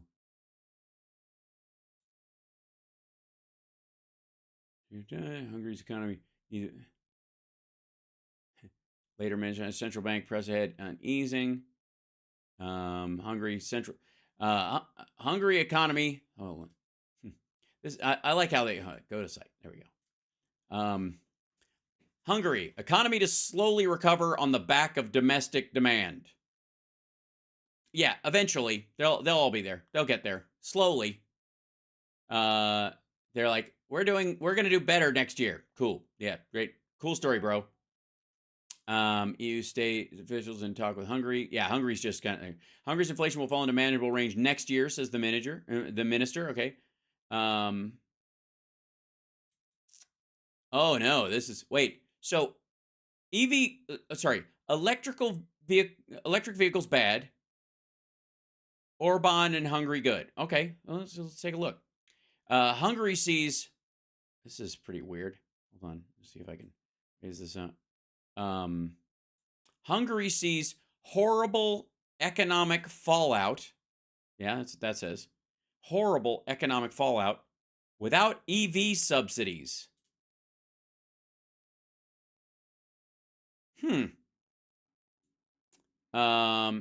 Hungary said the European Union should reconsider a return to tighter fiscal policy and allow for higher subsidies for the electric vehicle industry to ward off crushing competition from who?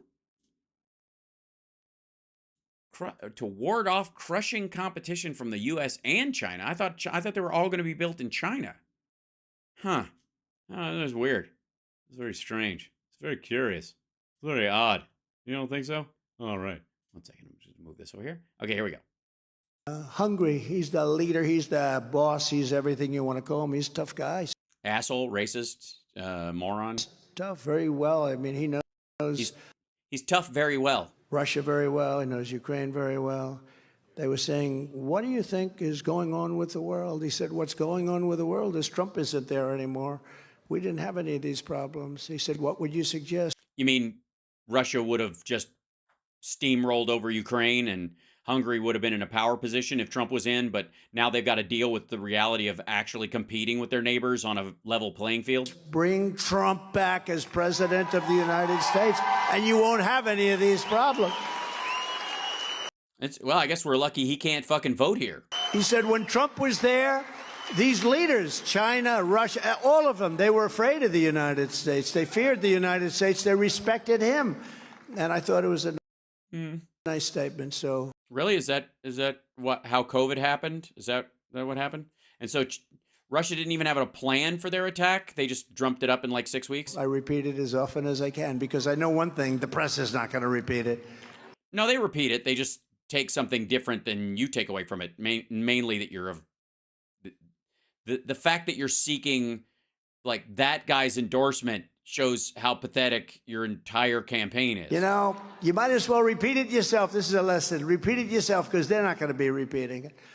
Yeah, that's the lesson, I think. I'm the only. Excellent. Doug, in our chat, the professional truck driver, I appreciate you being here. Candidate, I think you know this, who can make a very important promise. So I think the world's in more danger than it's ever been because of the power of weaponry, and I will. The power of weaponry? You mean nukes? Be the only one that can say this with great surety. I will. Again, no one could prevent World War III. World War III. Well, you can. First of all, you can say it with surety on the one hand because if it happens under Biden and it already has, or it isn't happening, or it's going to happen any day now, or whatever, you could just say, if I was in there, it wouldn't have happened. That's the whole idea. And secondly, the definition of it. I guess the idea is that World War III will have come and gone by the time you get in office, and we'll be on to World War IV. He'll go, we had World War III. Biden caused World War III. We had World War III. It was war. The whole world was on fire. It is World War III. That's why he's saying it. I will prevent World War III because World War IV will happen as soon as I get in office. We're very close. I don't know if you feel it. I don't know, Madam Attorney General, if you feel it, but what's her name? We're very close to World War III when you see these discussions taking place. You know, we had an axiom: never ever talk nuclear. Never mention. That's the axiom. That's the axiom. Never ever talk nuclear. The word nuclear. It was not a word that was mentioned because the power is so ridiculous. You didn't discuss it in amongst yourselves, or you just didn't say the. You didn't bring it up at all. And we didn't mention it. Now her name is Hey Woman. All the time you're hearing nuclear. Thank you, Pokey. From them. You're hearing it from other countries. It was unacceptable. It was a word that you couldn't say. And all of a sudden you're hearing that word all the time. Because Russia isn't being allowed to destroy Ukraine. And this wouldn't be a war like... This wouldn't be a war like this if we were in there. They would have never threatened us with nukes because they would already have Ukraine by now. With army tanks. Hungary has an EV. I don't know if they have much of an industry, but it's the sales of themselves, like the European Union sales point. Running back and forth, shooting at each other. World War I, World War II. This would be obliteration. This would be the worst thing there's never been. This would be obliteration. Well, we haven't been obliterated, so I guess, yeah, technically. But I guess that's your standard for World War III, obliteration. So how is anybody going to be able to check in with you? Go, hey, you said you would be able to prevent it, and it happened, and now we're all dead. You cannot use the word. You cannot discuss that word. But I rebuilt. Why? Is it a fucking gremlin? Does it come when you call it? Our military to a level that it's never been. By the way, he talked about the fact that he redid the nukes all the time before, and that includes that our nuclear stockpile. Right. He said, yeah. Sorry, it's nuclear stockpiles. I think is what he said. I have no choice. I hated doing it, but it's all tippy top. It's all real tippy top.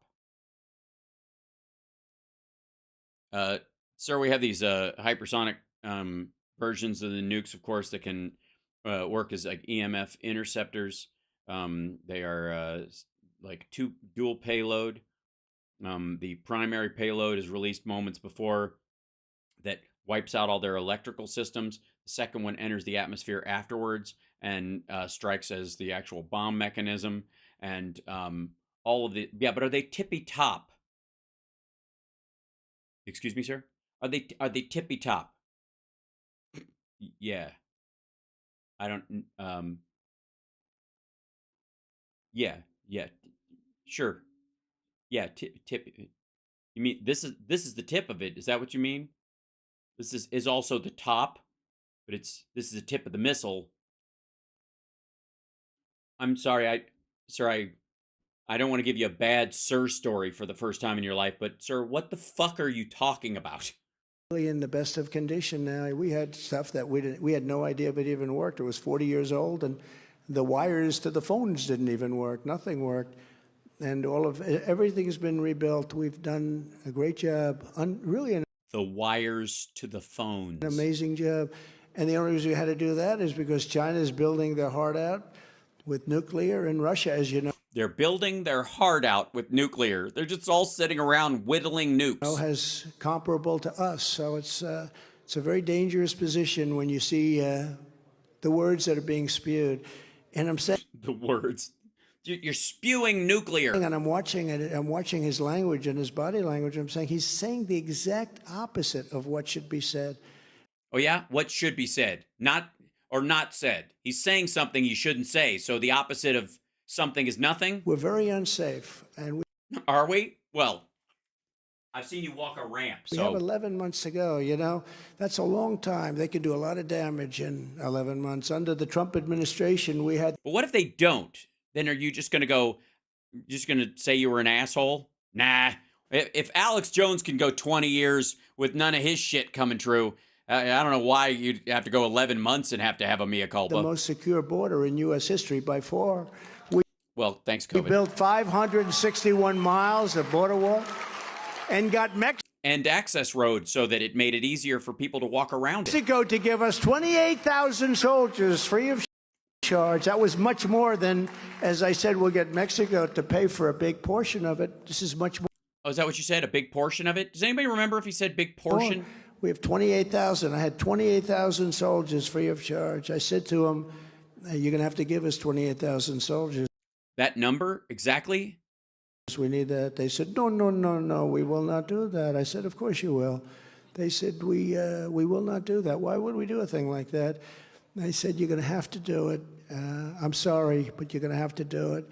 Yeah, and they were like, yeah, totally. And they said no, and then I said, here's what's going to happen. On Monday morning at 7 o'clock, we're going to impose a 25% tariff or tax on all of your goods, including the cars that you stole away from us in terms of manufacturing of cars. You know, they have 32% of our car production was taken away years ago by Mexico. 32%. But every car is going to have a 25% tax. Also, the growth of the auto industry, you know, they produce 32% of what we produce. But the growth of car production is like, what, 400% since the 60s? On it, and we're going to take in so much money. And then they turned around and they said, we would like to make a phone call to Mexico, please, sir. Were you? Where did this take place? They come in the room. I thought you had them on the phone. So they probably have two phones. I'm sorry. 5 minutes later, and they said it would be our great honor to supply you with 28,000 soldiers. And we had 28,000 soldiers, and we had very few people. We had the best record. This is as we're building the wall. Right. They helped guard it while you created an access road that now people could walk the entire length of it and into the country because the wall ends at Indian land or at private land, and they just walk right around it. And I was going to add another 200 miles to the wall that we had just completed because... But you couldn't seize Indian land and you couldn't seize people's property. You didn't have eminent domain. You were going to lose in court. So all of a sudden you needed more because it's like, you know, that's the way it works, right? They come, have to walk a little bit further out. We're going to add another 200. And then what happened is we had a rigged election, and Biden came in and he said, we don't want any walls. We want to have open borders. And nobody could believe it. And yeah, I don't believe it. I've never actually heard him say that. You know, when I heard that during the campaign, I figured maybe it's just words. It happened inside your fucking empty dome. But who could be so stupid? Who could be so horrible to our country? What they're doing to our country, they actually meant it. Because they took all of the wall that I had ready to just be installed, could have been done in 3 weeks. But you would have had to build more access road, which would have made it easier for cartels and for people, and human smugglers to get to the end of the wall, because it's going to end at some point because it's private land. And they took that wall and they sold it for 5 cents on the dollar, and it was all the exact stuff that Well, it was rusty. You know what I mean? Border Patrol wanted. We had wires in it for technology. Technology wires. Why didn't you say so? We had concrete, rebar, and wires. Very hardened steel. That's exactly what. And they had to have openings to see. They did. They had to have openings to see. You mean the cartels? I was going to put up concrete plank, and it would have looked fine. But I would have put up concrete plank, which wouldn't have blown over at all. No, but think of it. It's so sad. And they actually sold a lot of it for 5 cents on the dollar. Now they'll end up building it at some point because, two things that work. Remember the old days with the fucking walls and wheels. By the way, hold on. Let me see if I can show you this. Let's see. Let's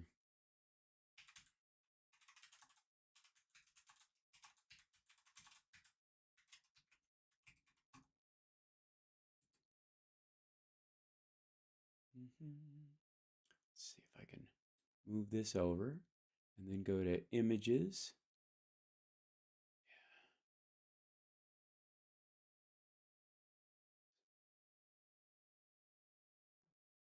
It's a war wagon. Hold on.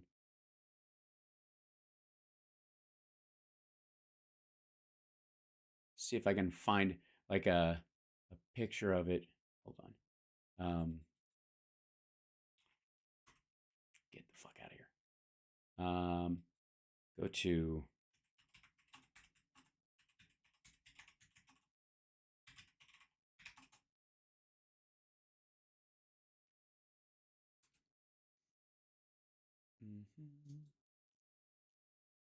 see if I can find the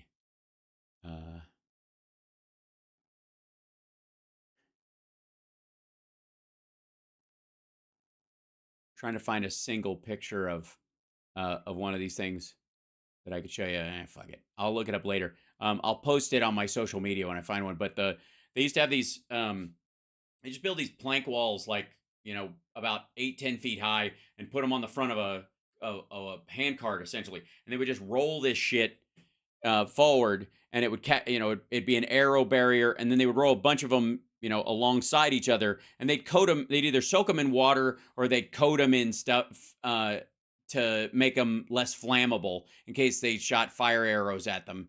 And that would be, you know, it was like a rolling guard. It was a wall with wheels, essentially. And so this dunderfuck actually saw this shit at one point and was like, that's what we need. Then we could just keep moving the wall closer. Campaigns, I said, there's only two things that work, because your phone that you have and your computer that you have, in about 2 weeks, it's obsolete. You have to buy a new one. The two things no, it isn't. that work are wheels and walls, right? Wheels will always be there, and walls. No, not really. By the way, you do realize we need tanks have treads for a reason. Will always be there. They're the only two things that will never get obsolete. Well, I guess roofs and floors as well, then. Now we have a border catastrophe. What's a wall without a roof and a floor, honestly? Like in, nobody's ever seen really anything like it. I mean, if you look today frankly, look over the last 3 years. But you look now, it's so bad. It's like nothing anybody's ever seen before? In the history of the world. Yesterday, we had a single highest day record of illegal border crossings ever recorded, 12,600, one day. Oh, by the way, the reason this number keeps getting higher is not only are they encountering these folks, and because of the limited areas where they can go through, they're physically counting them and processing them and all this kind of shit, but also there are more sensors along the area, the border, than there ever have been because of funding by the Biden administration, that we can actually fucking see these folks. That's why they're like, I don't know how many gotaways. Well, there's a lot fewer gotaways because we can actually fucking see them now. We have no idea who any of them are. But we do know this. They come out of insane asylums, and they all look like Hannibal Lecter, and they're being released out of prisons. Yeah. They come from Africa. How do you know if you don't know who any of them are? They come from Asia. How do you know if you don't know who any of them are? They come from South America. Oh, you're just going by their race. I see. But not just. So is your race who you are? I guess you would think South so. America. They're all over the world. They dump them on the border, and they pour into our country, and nobody's. They dump them from where? Oh, from the asylum. There to check them. And the Border Patrol's incredible, by the way. They want to do it, but they're told not to do their job. Are they? And they say yes? So they're told not to check people, and they just don't do it. They just go, okay. It's crazy. Do they just wave them through? What's going on? It's crazy what's going on between your ears. They're ruining our country. And it's true. They're destroying the blood of our country. That's what they're doing. They're destroying our country. They don't like it when I said that. And I never read Mein Kampf. They said, oh, Hitler said that in a much different way. In a much different way. No, in kind of the exact same way. No, they're coming from all over the world, people all over the world. We have no idea. They could be healthy. They could be very unhealthy. They could. Oh, yeah, he means blood. He's not, like at one point, he's not even talking about culturally. Bring in disease that's going to catch on in our country, but they. Yeah, well, it'll be the hit thing now. Do bring in crime, but they have them coming from all over the world, and they're destroying the blood of our country. They're destroying the fabric of our country. And is this where you're announcing that your blood is mostly rayon? And we're going to have to get them out. We're going to have to get mass numbers of these, especially the criminals. And we're going to have to rush antibiotics, obviously, and some, syphilis meds right away to some people. I would guess. There are certain people who might need it more than others. They're coming from jails, prisons. They're coming from mental institutions. They say, please don't say the words insane asylum. But I have to say it, they're emptying out the insane asylums. Why? Is it because you think your supporters don't know what a mental institution is? From all over the world. Why wouldn't? Do you think, honestly, does he think his supporters, when they hear mental institution, they're like, isn't that what a college is? A mental institution, like where you go to learn stuff, right? Like colleges and universities or mental institutions. I would do it if I were running Guatemala,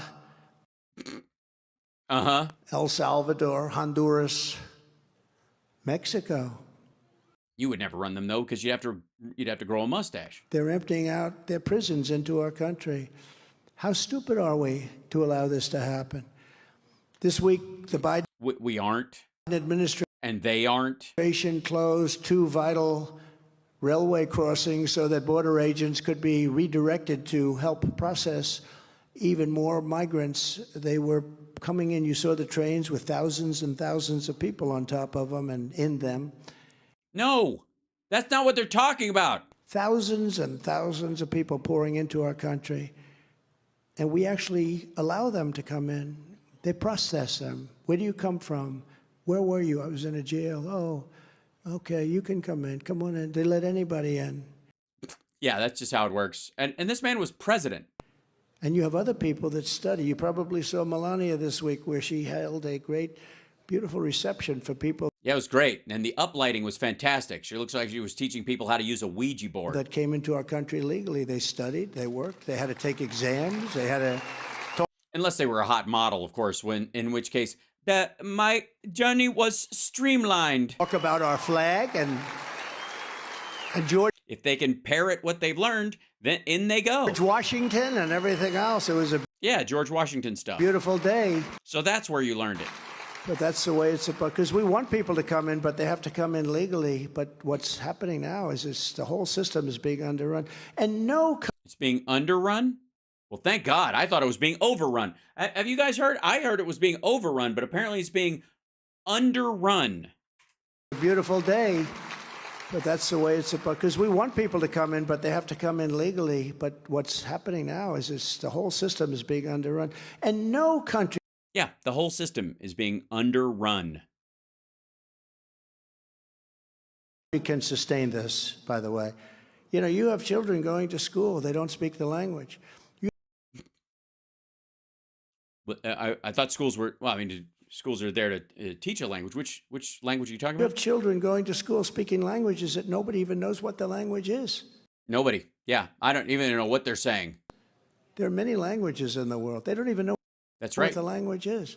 Probably alien talk. What the fuck? And they're sitting in classrooms, and there's no room for our students in the classrooms. Well, yeah, because you have to have like 2 people sitting across from them trying to just make out what the weird...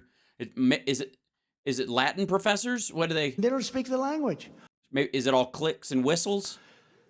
They don't speak the language. Jesus Christ, this is fucking dumb. First day back in the White House, I will stop all foreign languages from entering the country, especially the ones that sound funny to me, and whatever that shit Melania says to her mom when she thinks I'm not listening. Terminate every open border policy of the Biden administration, stop the invasion on our southern border, and begin the and it'll be like almost like it never happened. Largest domestic deportation operation in American history. We have no choice. No country can sustain this.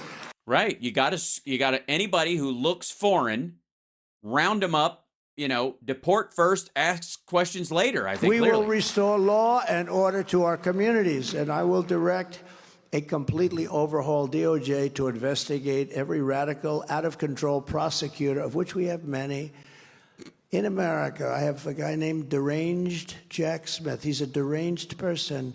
He happens to be after me. You know, the great one is the boxers hoax. They have a boxers. Biden has been taking stuff out of the White House or taken out wherever he was. He was a senator. Yeah, those are the papers from his time in the Senate. And they have a Biden Senator Center or whatever at UPenn. 50 years. He's got tremendous amounts of stuff. Tremendous amounts of stuff. Oh, no. He had it brought to Chinatown. What's that all about? And then I think it's just a culturally named part of town, which increasingly is like a mix of, like, quite frankly, Vietnamese. After it was brought there, it was distributed to different places.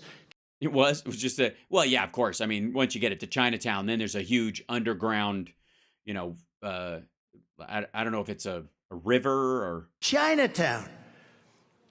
And it leaked to CNN, of course, because they leak, the prosecutors leak, that he's not going to have any problem.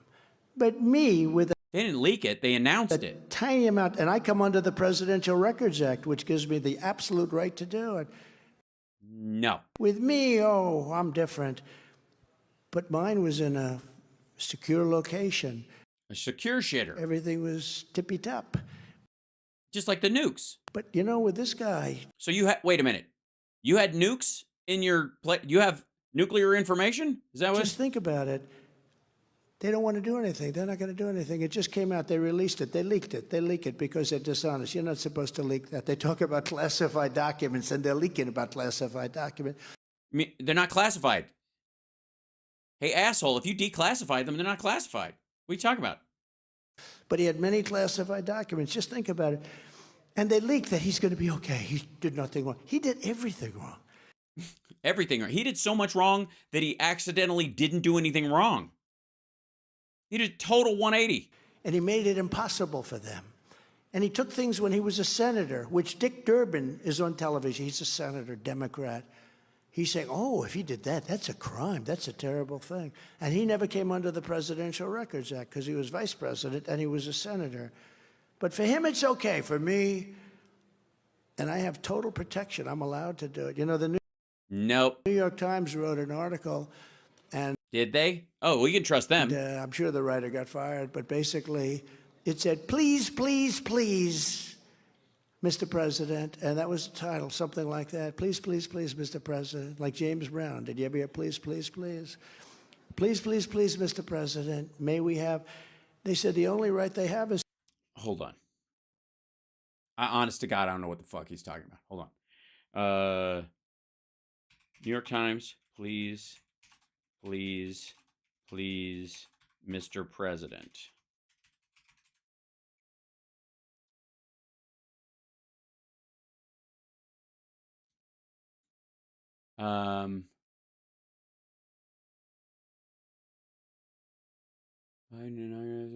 Trump-o-meter.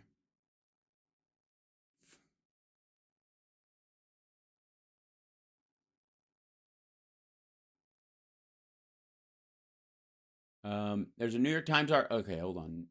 News? I don't know.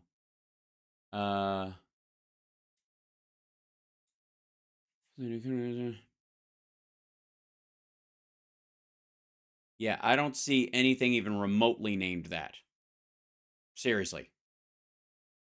I don't see a please, please, Mr. President, anything.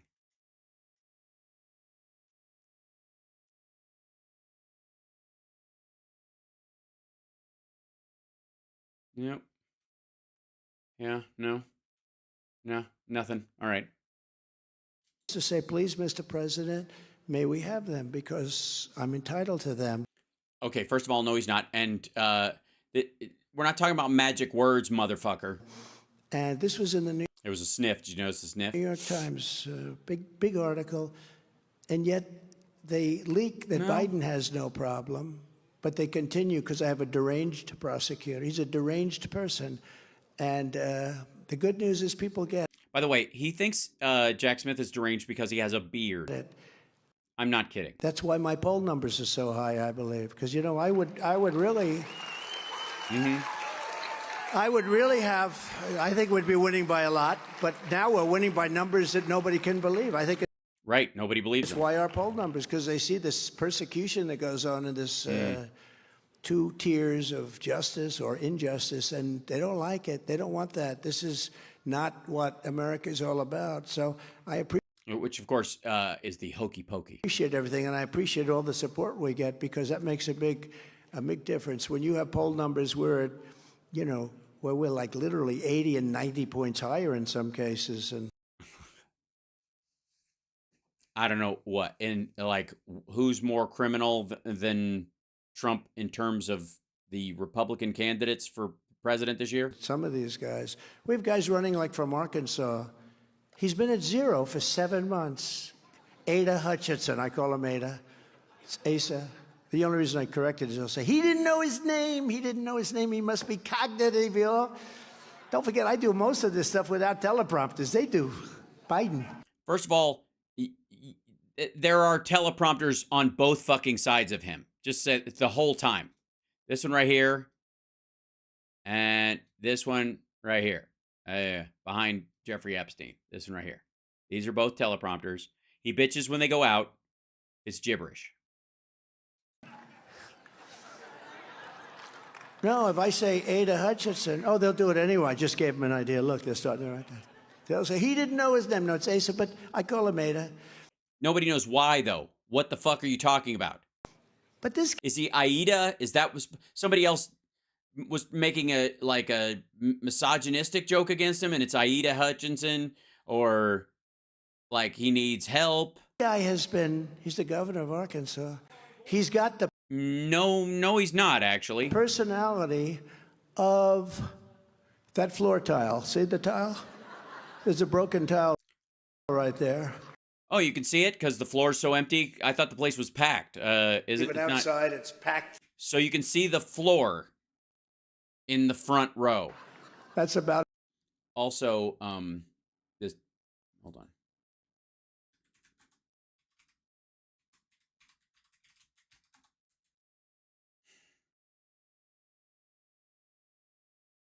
He, Asa Hutchinson, let's see, this is him. Hold on, let me see if I can find a.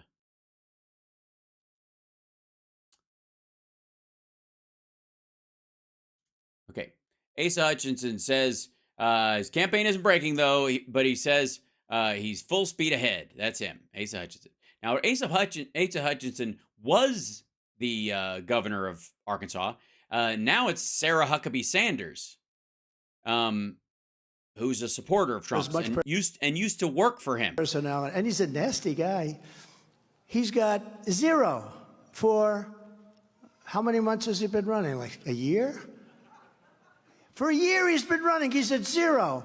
Chris Christie, who's got a serious case of Trump derangement syndrome. He's sick. Between him and Liz Cheney, does she have Trump derangement syndrome or what? Or what? No.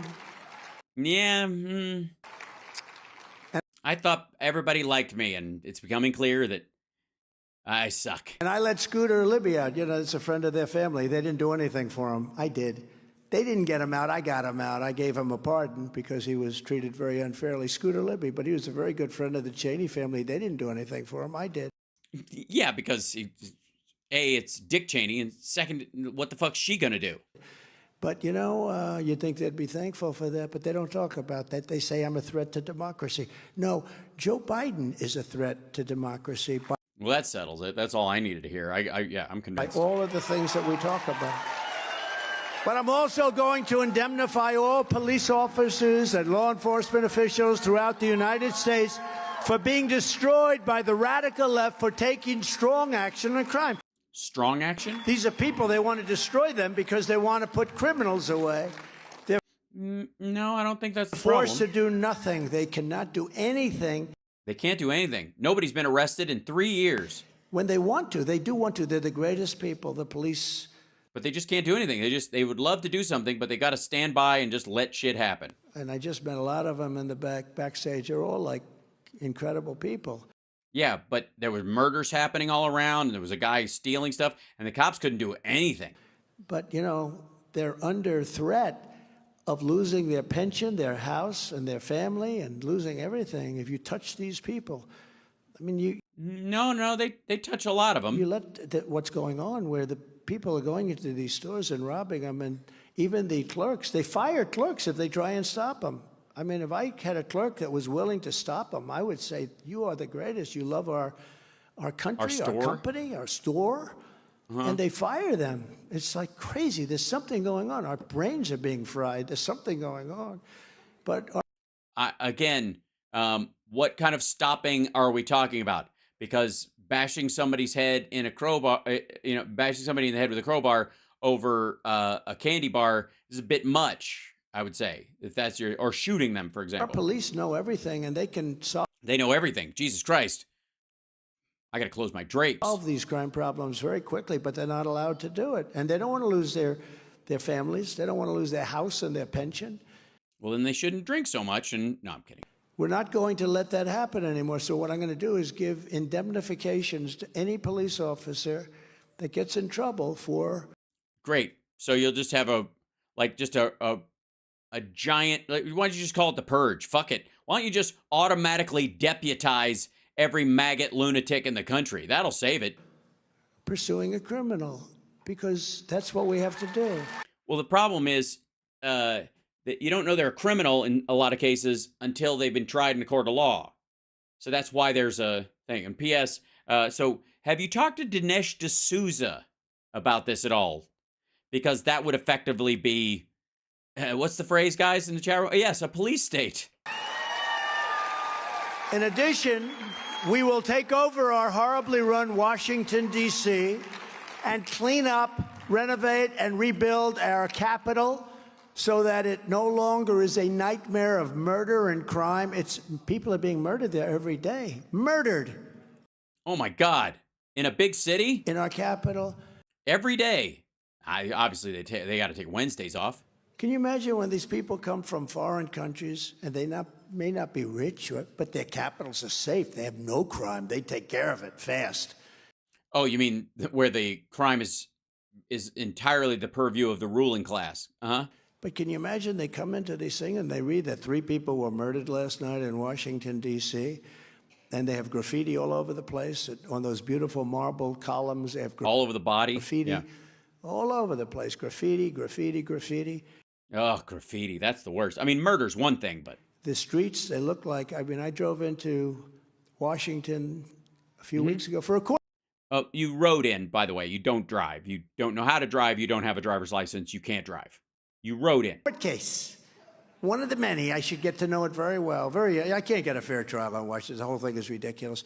But for a court case, I'm driving over a road where it's almost all paper garbage. And, you know, you can see paper. I know paper. Yeah, I know paper. You've seen paper. What's paper again? The word sounds familiar, but... I know cans. Sure you do. When cans start to literally rot, when paper is rotting, it's been there for a long time. Nobody... I see. So it's not only is it trash, but it's trash past its expiration date. Ugh. Cleans up anything. The medians, the dividers, they're all broken and falling down. The median dividers? What's falling down? It looks like an absolute slum. Well, I mean, were you near one of your properties? That could explain it. And when foreign leaders come into Washington and they see that, I don't care how good you are as a president, they go back and they say... In my country, we drive over people, and there they think paper is enough? The Americans are pathetic. They've got homeless people lying there. Don't they have armed forces to roll around and shoot these people and throw them in a wood chipper? That country's... And use them as a mulch? It is good for the medians. Got a lot of problems. We're going to clean it up. We're going to make it the most beautiful capital anywhere in the world. Yeah, that's what he's going to... When he says he's going to clean up this town, he means literally. Like Mayor Goldie Wilson. Our parks will be cleaned. All tents and graffiti will be removed. You have to see some of these beautiful parks that you remember 5 years ago. You'd go there. They were so beautiful and safe. But then there was the January 6th thing. Take a look at some of these parks. You can't even see the grass. There are people all over the place living there with tents. Slum areas will be demolished. Yeah, that happened. That's new, you think? And rebuilt to the highest level of architectural elegance. We're going to have to do that. We got to do it. We got to hire some elegant architects. I know it sounds rough, but we're going to have to do that. Yeah, it sounds rough having elegant architecture. That's, I mean, hey, you got to crack the whip somehow. Washington, D.C. God damn, this is fucking boring. Will become a symbol of beauty, security, freedom, and strength again. We have to have that. We can't let this happen. You mean like Marla Maples? I'm sorry. Taken over the Capitol. In addition to our capital, we're going to rebuild our cities into beacons of hope and safety and beauty better than they've ever been before. I mean, you're not thinking too much about that in Iowa. No. But you know. Yeah, in Iowa, you don't give a fuck. I mean, you have little mini slums. You want to see your country be great. Yeah, you don't want to go there, but it will be the greatest investment ever made in them, and we're going to work closely with Democrat leaders. They're all run by Democrats, and you mean where all the money is made? They're all doing horribly. And all of these failing places, we're going to make sure that this rebuilding will be a lasting and very compassionate one. We're going to rebuild our cities, and we're going to compassionate rebuilding, strengthen up crime at a level like nobody can believe. You're going to be. I beg your pardon? Places, we're going to make sure that this rebuilding will be a lasting and very compassionate one. We're going to rebuild our cities, and we're going to strengthen up crime at a level like nobody can believe. You're going to be able to. You're going to strengthen up crime at a level that no one. Are you? I think we got to add something to this one. We're going to be appointing very pro-crime judges. And then on top of that now. That this rebuilding will be a lasting and very compassionate one. We're going to rebuild our cities, and we're going to strengthen up crime at a level like nobody can believe. You're going to be able. I appreciate, all right. Yes, that's incredibly stupid and hilarious. But also I appreciate the kind of like guttural that goes on in his throat when he says it. Listen, here it is again. We're going to make sure that this rebuilding will be a lasting and very compassionate one. We're going to rebuild our cities, and we're going to strengthen up crime at a level like nobody can believe. You're going to be able to. Do you hear that one? At a level like yeah, that was at a level like. This rebuilding will be a lasting and very compassionate one. We're going to rebuild our cities, and we're going to strengthen up crime at a level like nobody can believe. You're I don't know what that fucking was. He just gacked up something. Be able to be safe again. Safety will be restored so that children can go outside with their mothers and fathers and play in the park without being beat up, molested, or shot. So when they go with their moms and dads, they're being beat up, molested, and shot. And maybe it's the mothers and fathers that are the problem, I guess. Students can walk to school in peace. They used to walk to school. Today, you need an armored vehicle to take them to school. Crime rates will plummet. No, you don't. And people will they're going to be really longing to move back into the city. When people will longing. You need an armored vehicle to take them to school. Crime rates will plummet, and people will they're going to be really longing to move back into the city. They'll be longing. They'll be longing. Yeah. I just want to belong as I long be, baby. When I was young, my dream was to move into Manhattan. I wanted to build buildings in Manhattan. Oh, that was my dream. Because it was your dad's business and he was writing you a paycheck to do it anyways as a tax dodge. So why the fuck not at least pretend to do it? And today, people are leaving. They're leaving. They're afraid to stay in the cities. Unlike DeSantis, will real quick.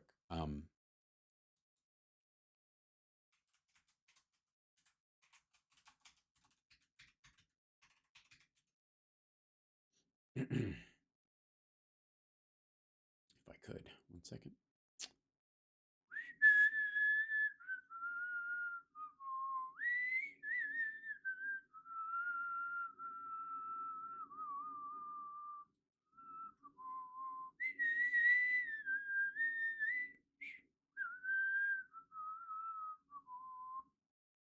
One second. Here you go. Let's take a look at the population numbers here, whatever. A bunch of single people. 57.3% of the people who live in Manhattan don't have families, non-family. So I guess they're not worried about taking their kids to the park. And then let's see, married, all in general, non-family, much bigger. Male, a lot of women, these are renters versus owners. These are male and female right here. These are owners of property, and this is the renters. This is New York. Okay, there's the, here you go. See if we have a education. There's Manhattan education attained by race. There's a bachelorette's degree. The average earnings of a New Yorker, 73,000. Average male is 83. Average female is 65. 517, 1864, blah, blah, blah. Manhattan poverty by race. Islanders are at the top. Native, other, black, Hispanic, Asian, multiple, and then white. But there's also 723 islanders are in poverty, but it's a huge 34% poverty rate because there's only 723 of them. Or sorry, there's total 723. There's 248 are in poverty, 34%. Natives, there's 7,000 total. 2,000 are in. As far as the rate goes, let's see. Who's got the highest? Other is definitely losing this battle. White is at 7. Asian 17. Multiples at 17. There you go. Poverty in Manhattan. There it is. Yep, everybody's leaving. Is the household married families and non-families? You got over 200K. There's those people. Manhattan size, married age and sex. Yep, it's people are leaving. There's nobody there. There's nobody. They can't even chart this shit anymore. There's just no one even in the city. Let's see what the population is. 1.6 million people. Let's see. Is it gone up? On weekdays, the number of commuters in Manhattan pushes Manhattan at 3.9. 170,000 people per square mile. Smallest borough in terms of land mass. It's 20% in owner-occupied housing. Harlem, Manhattan history, Manhattan facts, population. I don't know if there's can we have a chart of back and forth? No. I think the point is that, let's see, I'll go to here. Manhattan population. 2000 to present. Well, let's see. Is 1.6 million, we said, right? Okay, here it is. Here's the macro trends. Let's look at this. There you go. Move this down here. New York Metro population area, 1950 to now. Go to a historic area, yabba-yabba. And current metro area, New York City, has 18.9 million people and a 0.37% increase from 2022. A metro area population in New York City in 2022 was 18 million, a 0.23 increase. In 2021, 18.8, 0.1% increase. Metro area population in New York in 2020 was 18.804. So there are a couple 100,000 more people living in Manhattan now than there were then. And they'll go, they're all illegals. There's the UN projection. Here's at its lowest point, that's when crime was highest. And then it's back up here. And then we get there. And this is where we are right now. And that's the UN projections or whatever. And then it keeps going up. And they're projecting it to continue to rise. Yeah. Most populous city in the country by far. 6 million people more than LA. 10 million more than Chicago. 12 million more than Houston, Dallas, Miami, Atlanta. Yeah, nobody wants to move there. Everybody's leaving. Obviously, it's a dying city. And you were saying? Will always protect Social Security and Medicare. He was against Social Security. He was willing to take Social Security. Like Mike Lee? And do numbers on it and slice and dice. But he also wanted to move the minimum age up to 70. That's a big move for people because you don't... Listen, we have so much liquid gold under our feet. We don't have to do that stuff. We don't have to do that. Why should seniors be hurt with Medicare and Social Security? We're also going to fight to give you much better health care because Obamacare, as you know, is a catastrophe for it's a catastrophe. American families. Especially for the, almost 30 million people who wouldn't have insurance otherwise. And as I say, even Elizabeth Warren, who often is referred to as Pocahontas because of her great Indian heritage, but she even agrees that it needs to be fixed. It has to be. Yeah, but she wants it to go further, dumbass. It's not the same thing. Fixed. It's too expensive for the people. Yeah, that's not what she's talking about. And we're going to get it done. We almost had it done, but then John McCain voted it down after campaigning for 10 years to kill. No, you almost had it gotten rid of. You didn't have anything done. You didn't actually have a plan. You still don't. But John McCain voted it. Okay, first of all, this dumb motherfucker doesn't... Where's his healthcare plan? Where is it? Post it on your fucking website, dum-dum. Down. Too bad. That was too bad. Remember, thumbs down. Yeah, that was more than 2 weeks ago. I remember it, though. That was not good. We're going to make it much less expensive for the people. How? People with much, much better health care. You're going to get that. And yeah, how? We deserve it. Yeah, you do deserve it. How? On day one, I will sign a... How are you going to do it on day one? How are you going to... How are you going to do any of this New shit? executive order to cut federal funding for any school pushing critical race theory, Yeah, I don't think that's going to help with healthcare. transgender insanity, and inappropriate racial, sexual, or political content on our children. And I will not give 1 penny to any school that has a vaccine mandate or a mask mandate. A mask mandate. You mean like happened under your presidency, but don't exist unless there's a specific outbreak?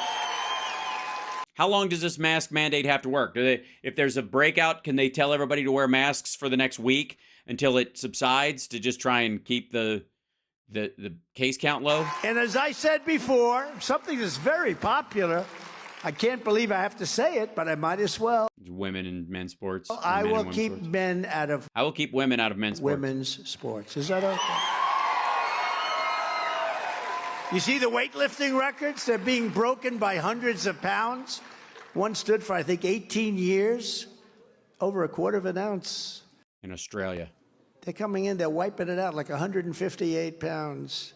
So it's just... And this story, like, is so fucking tired. So demeaning to women, the whole thing. I mean... Yeah, and that's the good thing about you. You've never been demeaning to women. Women, great athletes, I mean, it's just so unfair. It's so unfair. They're going to have records. They'll have, look, eventually that's got to happen. It's going to happen with me. But you're going to have like these records where the record will be here. He keeps doing that. But you'll have this blip for a period of 3 or 4 years. Beep. Like that. They're going to say, they'll look back at 100 years, they'll say, what the hell happened there? Who was that? That was one strong woman, wasn't it? I will fully uphold the Second Amendment. We will restore free speech, and I will secure our elections. All right, now he's just rattling off. He's done. Voting. With 1 day voting, and if anybody tries to vote early, we'll arrest paper them. ballots and voter Even if it's a legit vote. ID. Very simple. But until then, Republicans must win. We have to win. How? If you're up against cheaters who control the government, how do you win? Once we get in, we'll change that. But if you get in and you can change it, doesn't that mean it's not fixed? we have to win. If you took the 10 worst presidents in the history of the United Used to be 5. States and added them up, they would not have done near the destruction to our country. Well, he hasn't done any, so sure. As Joe Biden and the Biden administration has done. To take the 10. Remember, I used to say But that would include you, though. 5. 3 times. But you don't have to say 5. You could take the 10 worst presidents and they would not have done the damage that he's done. So if you want to save America from Crooked Joe, then get every patriot you know. Whether they live in this state or not. Make sure they are registered Republicans. Have to be registered Republicans. They don't have to be in Iowa, though. And get them out because they're going to stand in a crowd. So to vote in their local precinct caucuses at 7 p.m. on Monday. And I'm going to be here with you, by the way, January 15th. Desperate to try and salvage the state. Can you imagine when he loses Iowa? God damn. It's Martin Luther King holiday, so it's a the irony. Martin Luther King Day. I'm going to be here. You're going to have to be in Iowa on that. Why? Why do you have to campaign on that day if you're that far ahead? Probably in Des Moines or someplace. Yeah, someplace big, someplace you know. You're not going to be in Waterloo.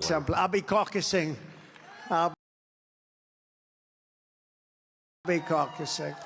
We don't want to take any chances, right? So I could sit home. I didn't have to be. They said, sir, do you want to go there? You're in great shape. I said, no, thanks. I'm going because we have to make sure everybody gets out. And if I yeah, because I've seen the internal polls. don't get out, that's no good, right? So we're going to make sure we get out. We're asking you to commit to caucus for us and bring as many people as you can to caucus at our campaign. Sign up at what? How do you pronounce campaign again? Make sure we get out.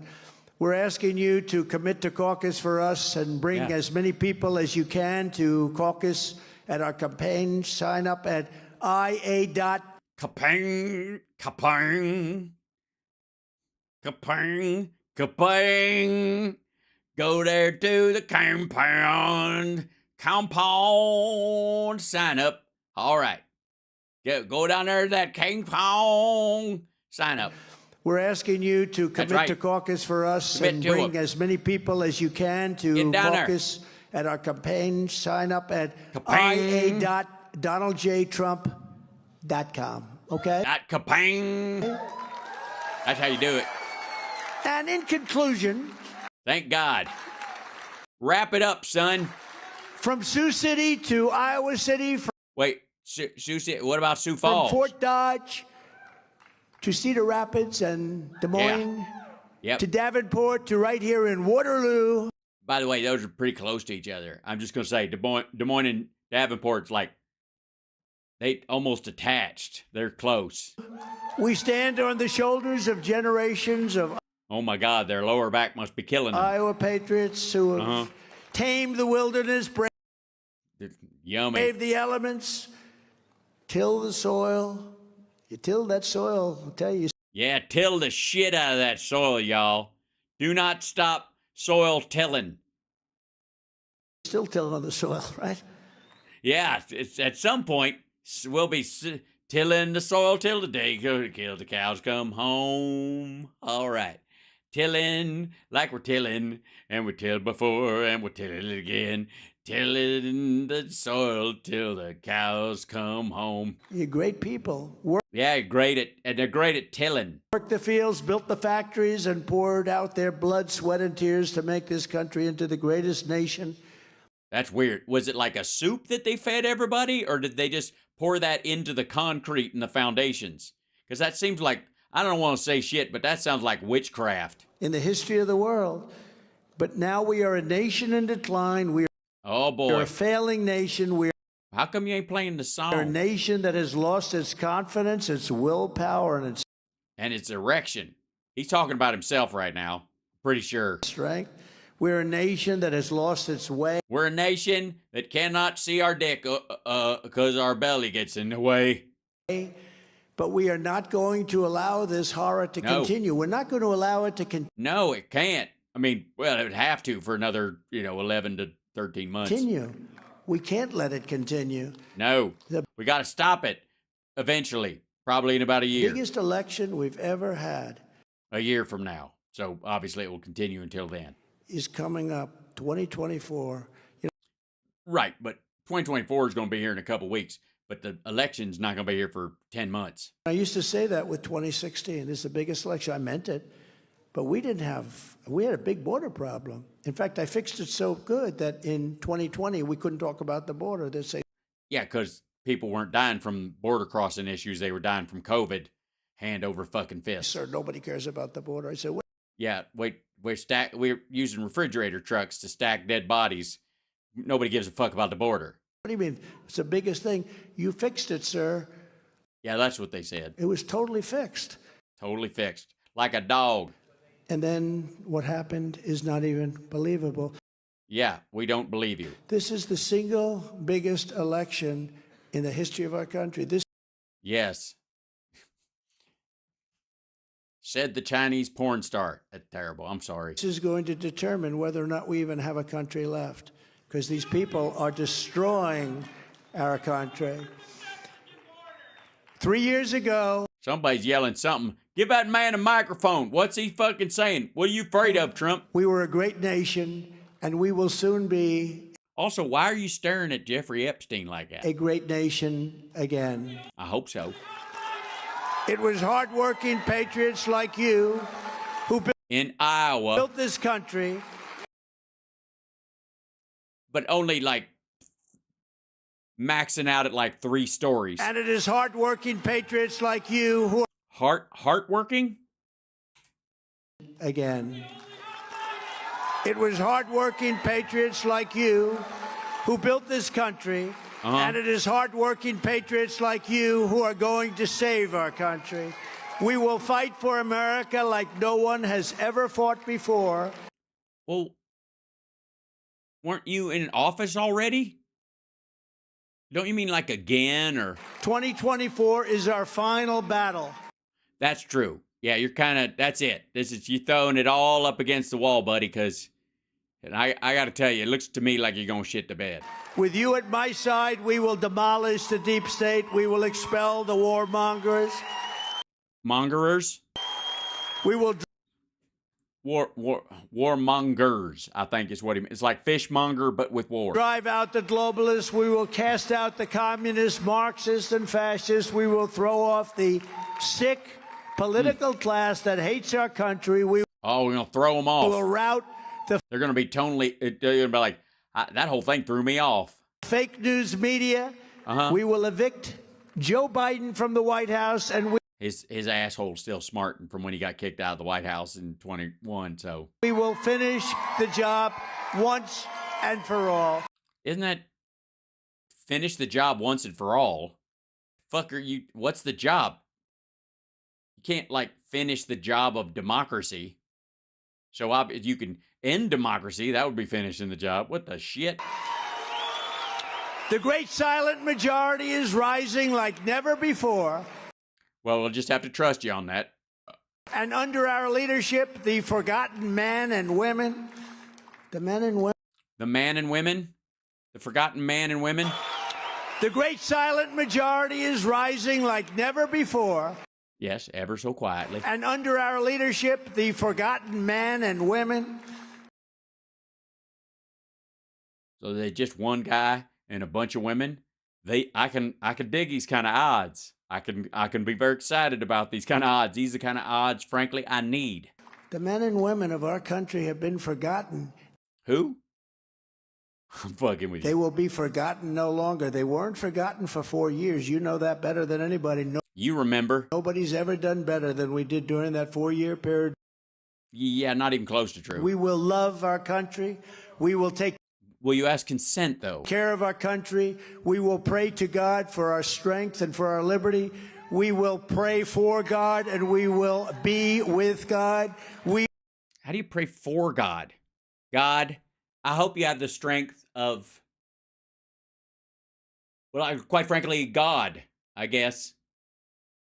And if you don't, then you're not really God. Shit, I'm praying to the devil again. How'd this happen? God damn it. I mean, not you, obviously. We are one movement, one people, one family, and one glorious nation under God. And together we will make America powerful again. Yeah, but we won't talk about nuclear. We will make America wealthy again. But just not with the stock market. Obviously, the stock market's going to have to go down a lot. Otherwise, because the stock market's doing well, it's obviously just rich people getting rich. So you gotta bring the stock, you gotta crash the stock market to help the average guy. I hope you put your money where your mouth is. We will make America strong again. Well, we can smell you all the way over here. I mean, why do you think on the stage they hung two tree air fresheners next to you? We will make America proud again. Just not gay pride. Just not the gay kind. Yeah, definitely not. Yeah, not that kind of proud. We will make America safe again. And he means him from prosecution for his crime. We will make America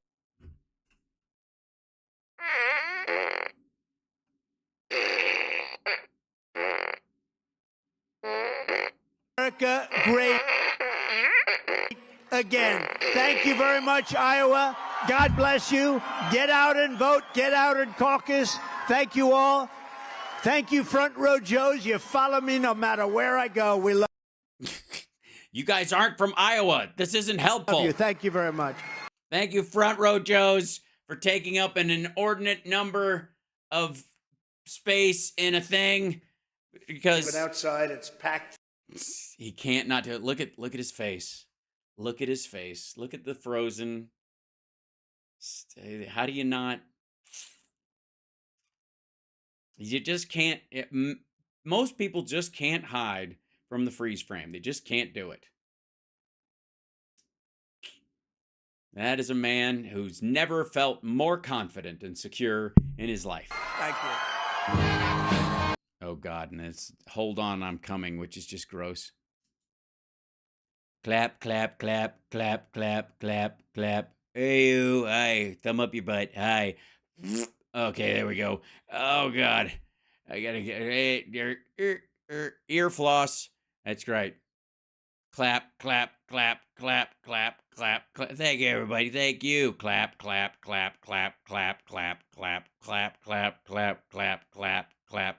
Thank you, everybody. Thank you. Squirt, squirt. Thank you. Thumb up your ass. Okay, clap, clap, clap, clap, clap. I'll walk over here. Clap. Hi. Hello, Mrs. AG, who I don't remember your name. Clap, clap, clap, clap. Ugh. Clap, clap, clap, clap. You, hey, ooh. Thank you very much. Most people don't notice that I do this so I can find where the stairs are without looking demented, because that's what I think about Biden. Squirt, squirt, right in my eye. Thank you. Jerk. Thank you. Thumb up your ass. Okay. Oh, and he just fell. Just ate shit. And let's pull back and see the crowd. Dude, this place is packed. Look at the people. Oh, they cut it off before you could get back to where the crowd ends. Well, what do you know? Womp womp. All right, I gotta get going. I got a meeting to get to. God damn it. All right. Thank you guys so much for sticking around with me. I adore you. Thanks for the likes and the subscribes and all that kind of stuff. We're trying to hit 100K. We're trying to hit 1,000. By the way, at long last, I opened up the $5 Patreon again, so it is now available. It's now unlimited. Now we can have as many of them as people want to do it.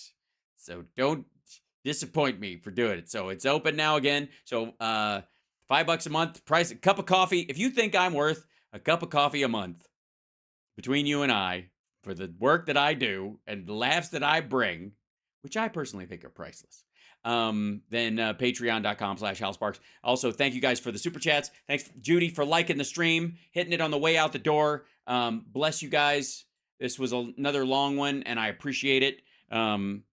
I feel like in so many of these, we have to kind of like, you don't know what that is? Patreon.com/HalSparks is just a way to support the show and keep us on the air, and it's kind of a regular giving thing. Yeah, Curtis, thank you. You buy dollar store coffee? Well, then you could buy me a gallon of coffee a month. That's wonderful. Yeah, it's a Costco. At Costco, that $5 goes a lot further, and I am a member of Costco. It's very exclusive, but I've done very well. Ficus, we can keep him afloat. You know, a couple of whales, you know, could keep him on the show for a good long while. I'm just saying. And our we had a super chat request for Baby Hal, and that's why he showed up at the beginning. So, but we'll see. At some point, we're gonna have to, you know, we'll have to reassess. I'm kidding. Please support the show if you can. If you can't, I don't want you to worry about it, but just thank the people who do support the show, because they're why we're here and why it became a thing instead of a hobby. And now that I can afford to actually do that for you. And I will be taking this whole, a better rig, thanks to our Patreon people. I'm gearing up for the sexy liberal travel, because I'm going to have to do my show on the road for a lot of these sexy liberal gigs, and I'm also going to want to be able to set up a more resilient system, let's just say, with a better laptop and better available tech as I go on the road, so that we can actually continue the show at a quality level thanks to you guys. That's what I'm working on. So anyways, love you guys. Thanks for the support. There we go. Yes. Oh, an annual Patreon. You can do that anytime. You can start that. It'll start whenever you start, but January is a good time to do it. It's a good New Year's resolution to help the show, especially if you're worried about the enemies of the show, like the kidney.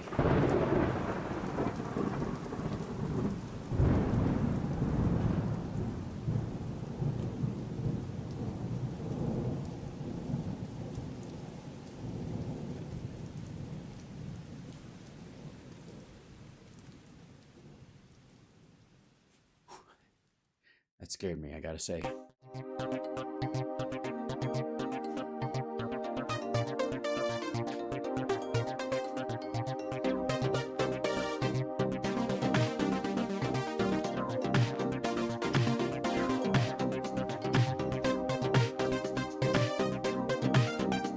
Even outside, it's packed.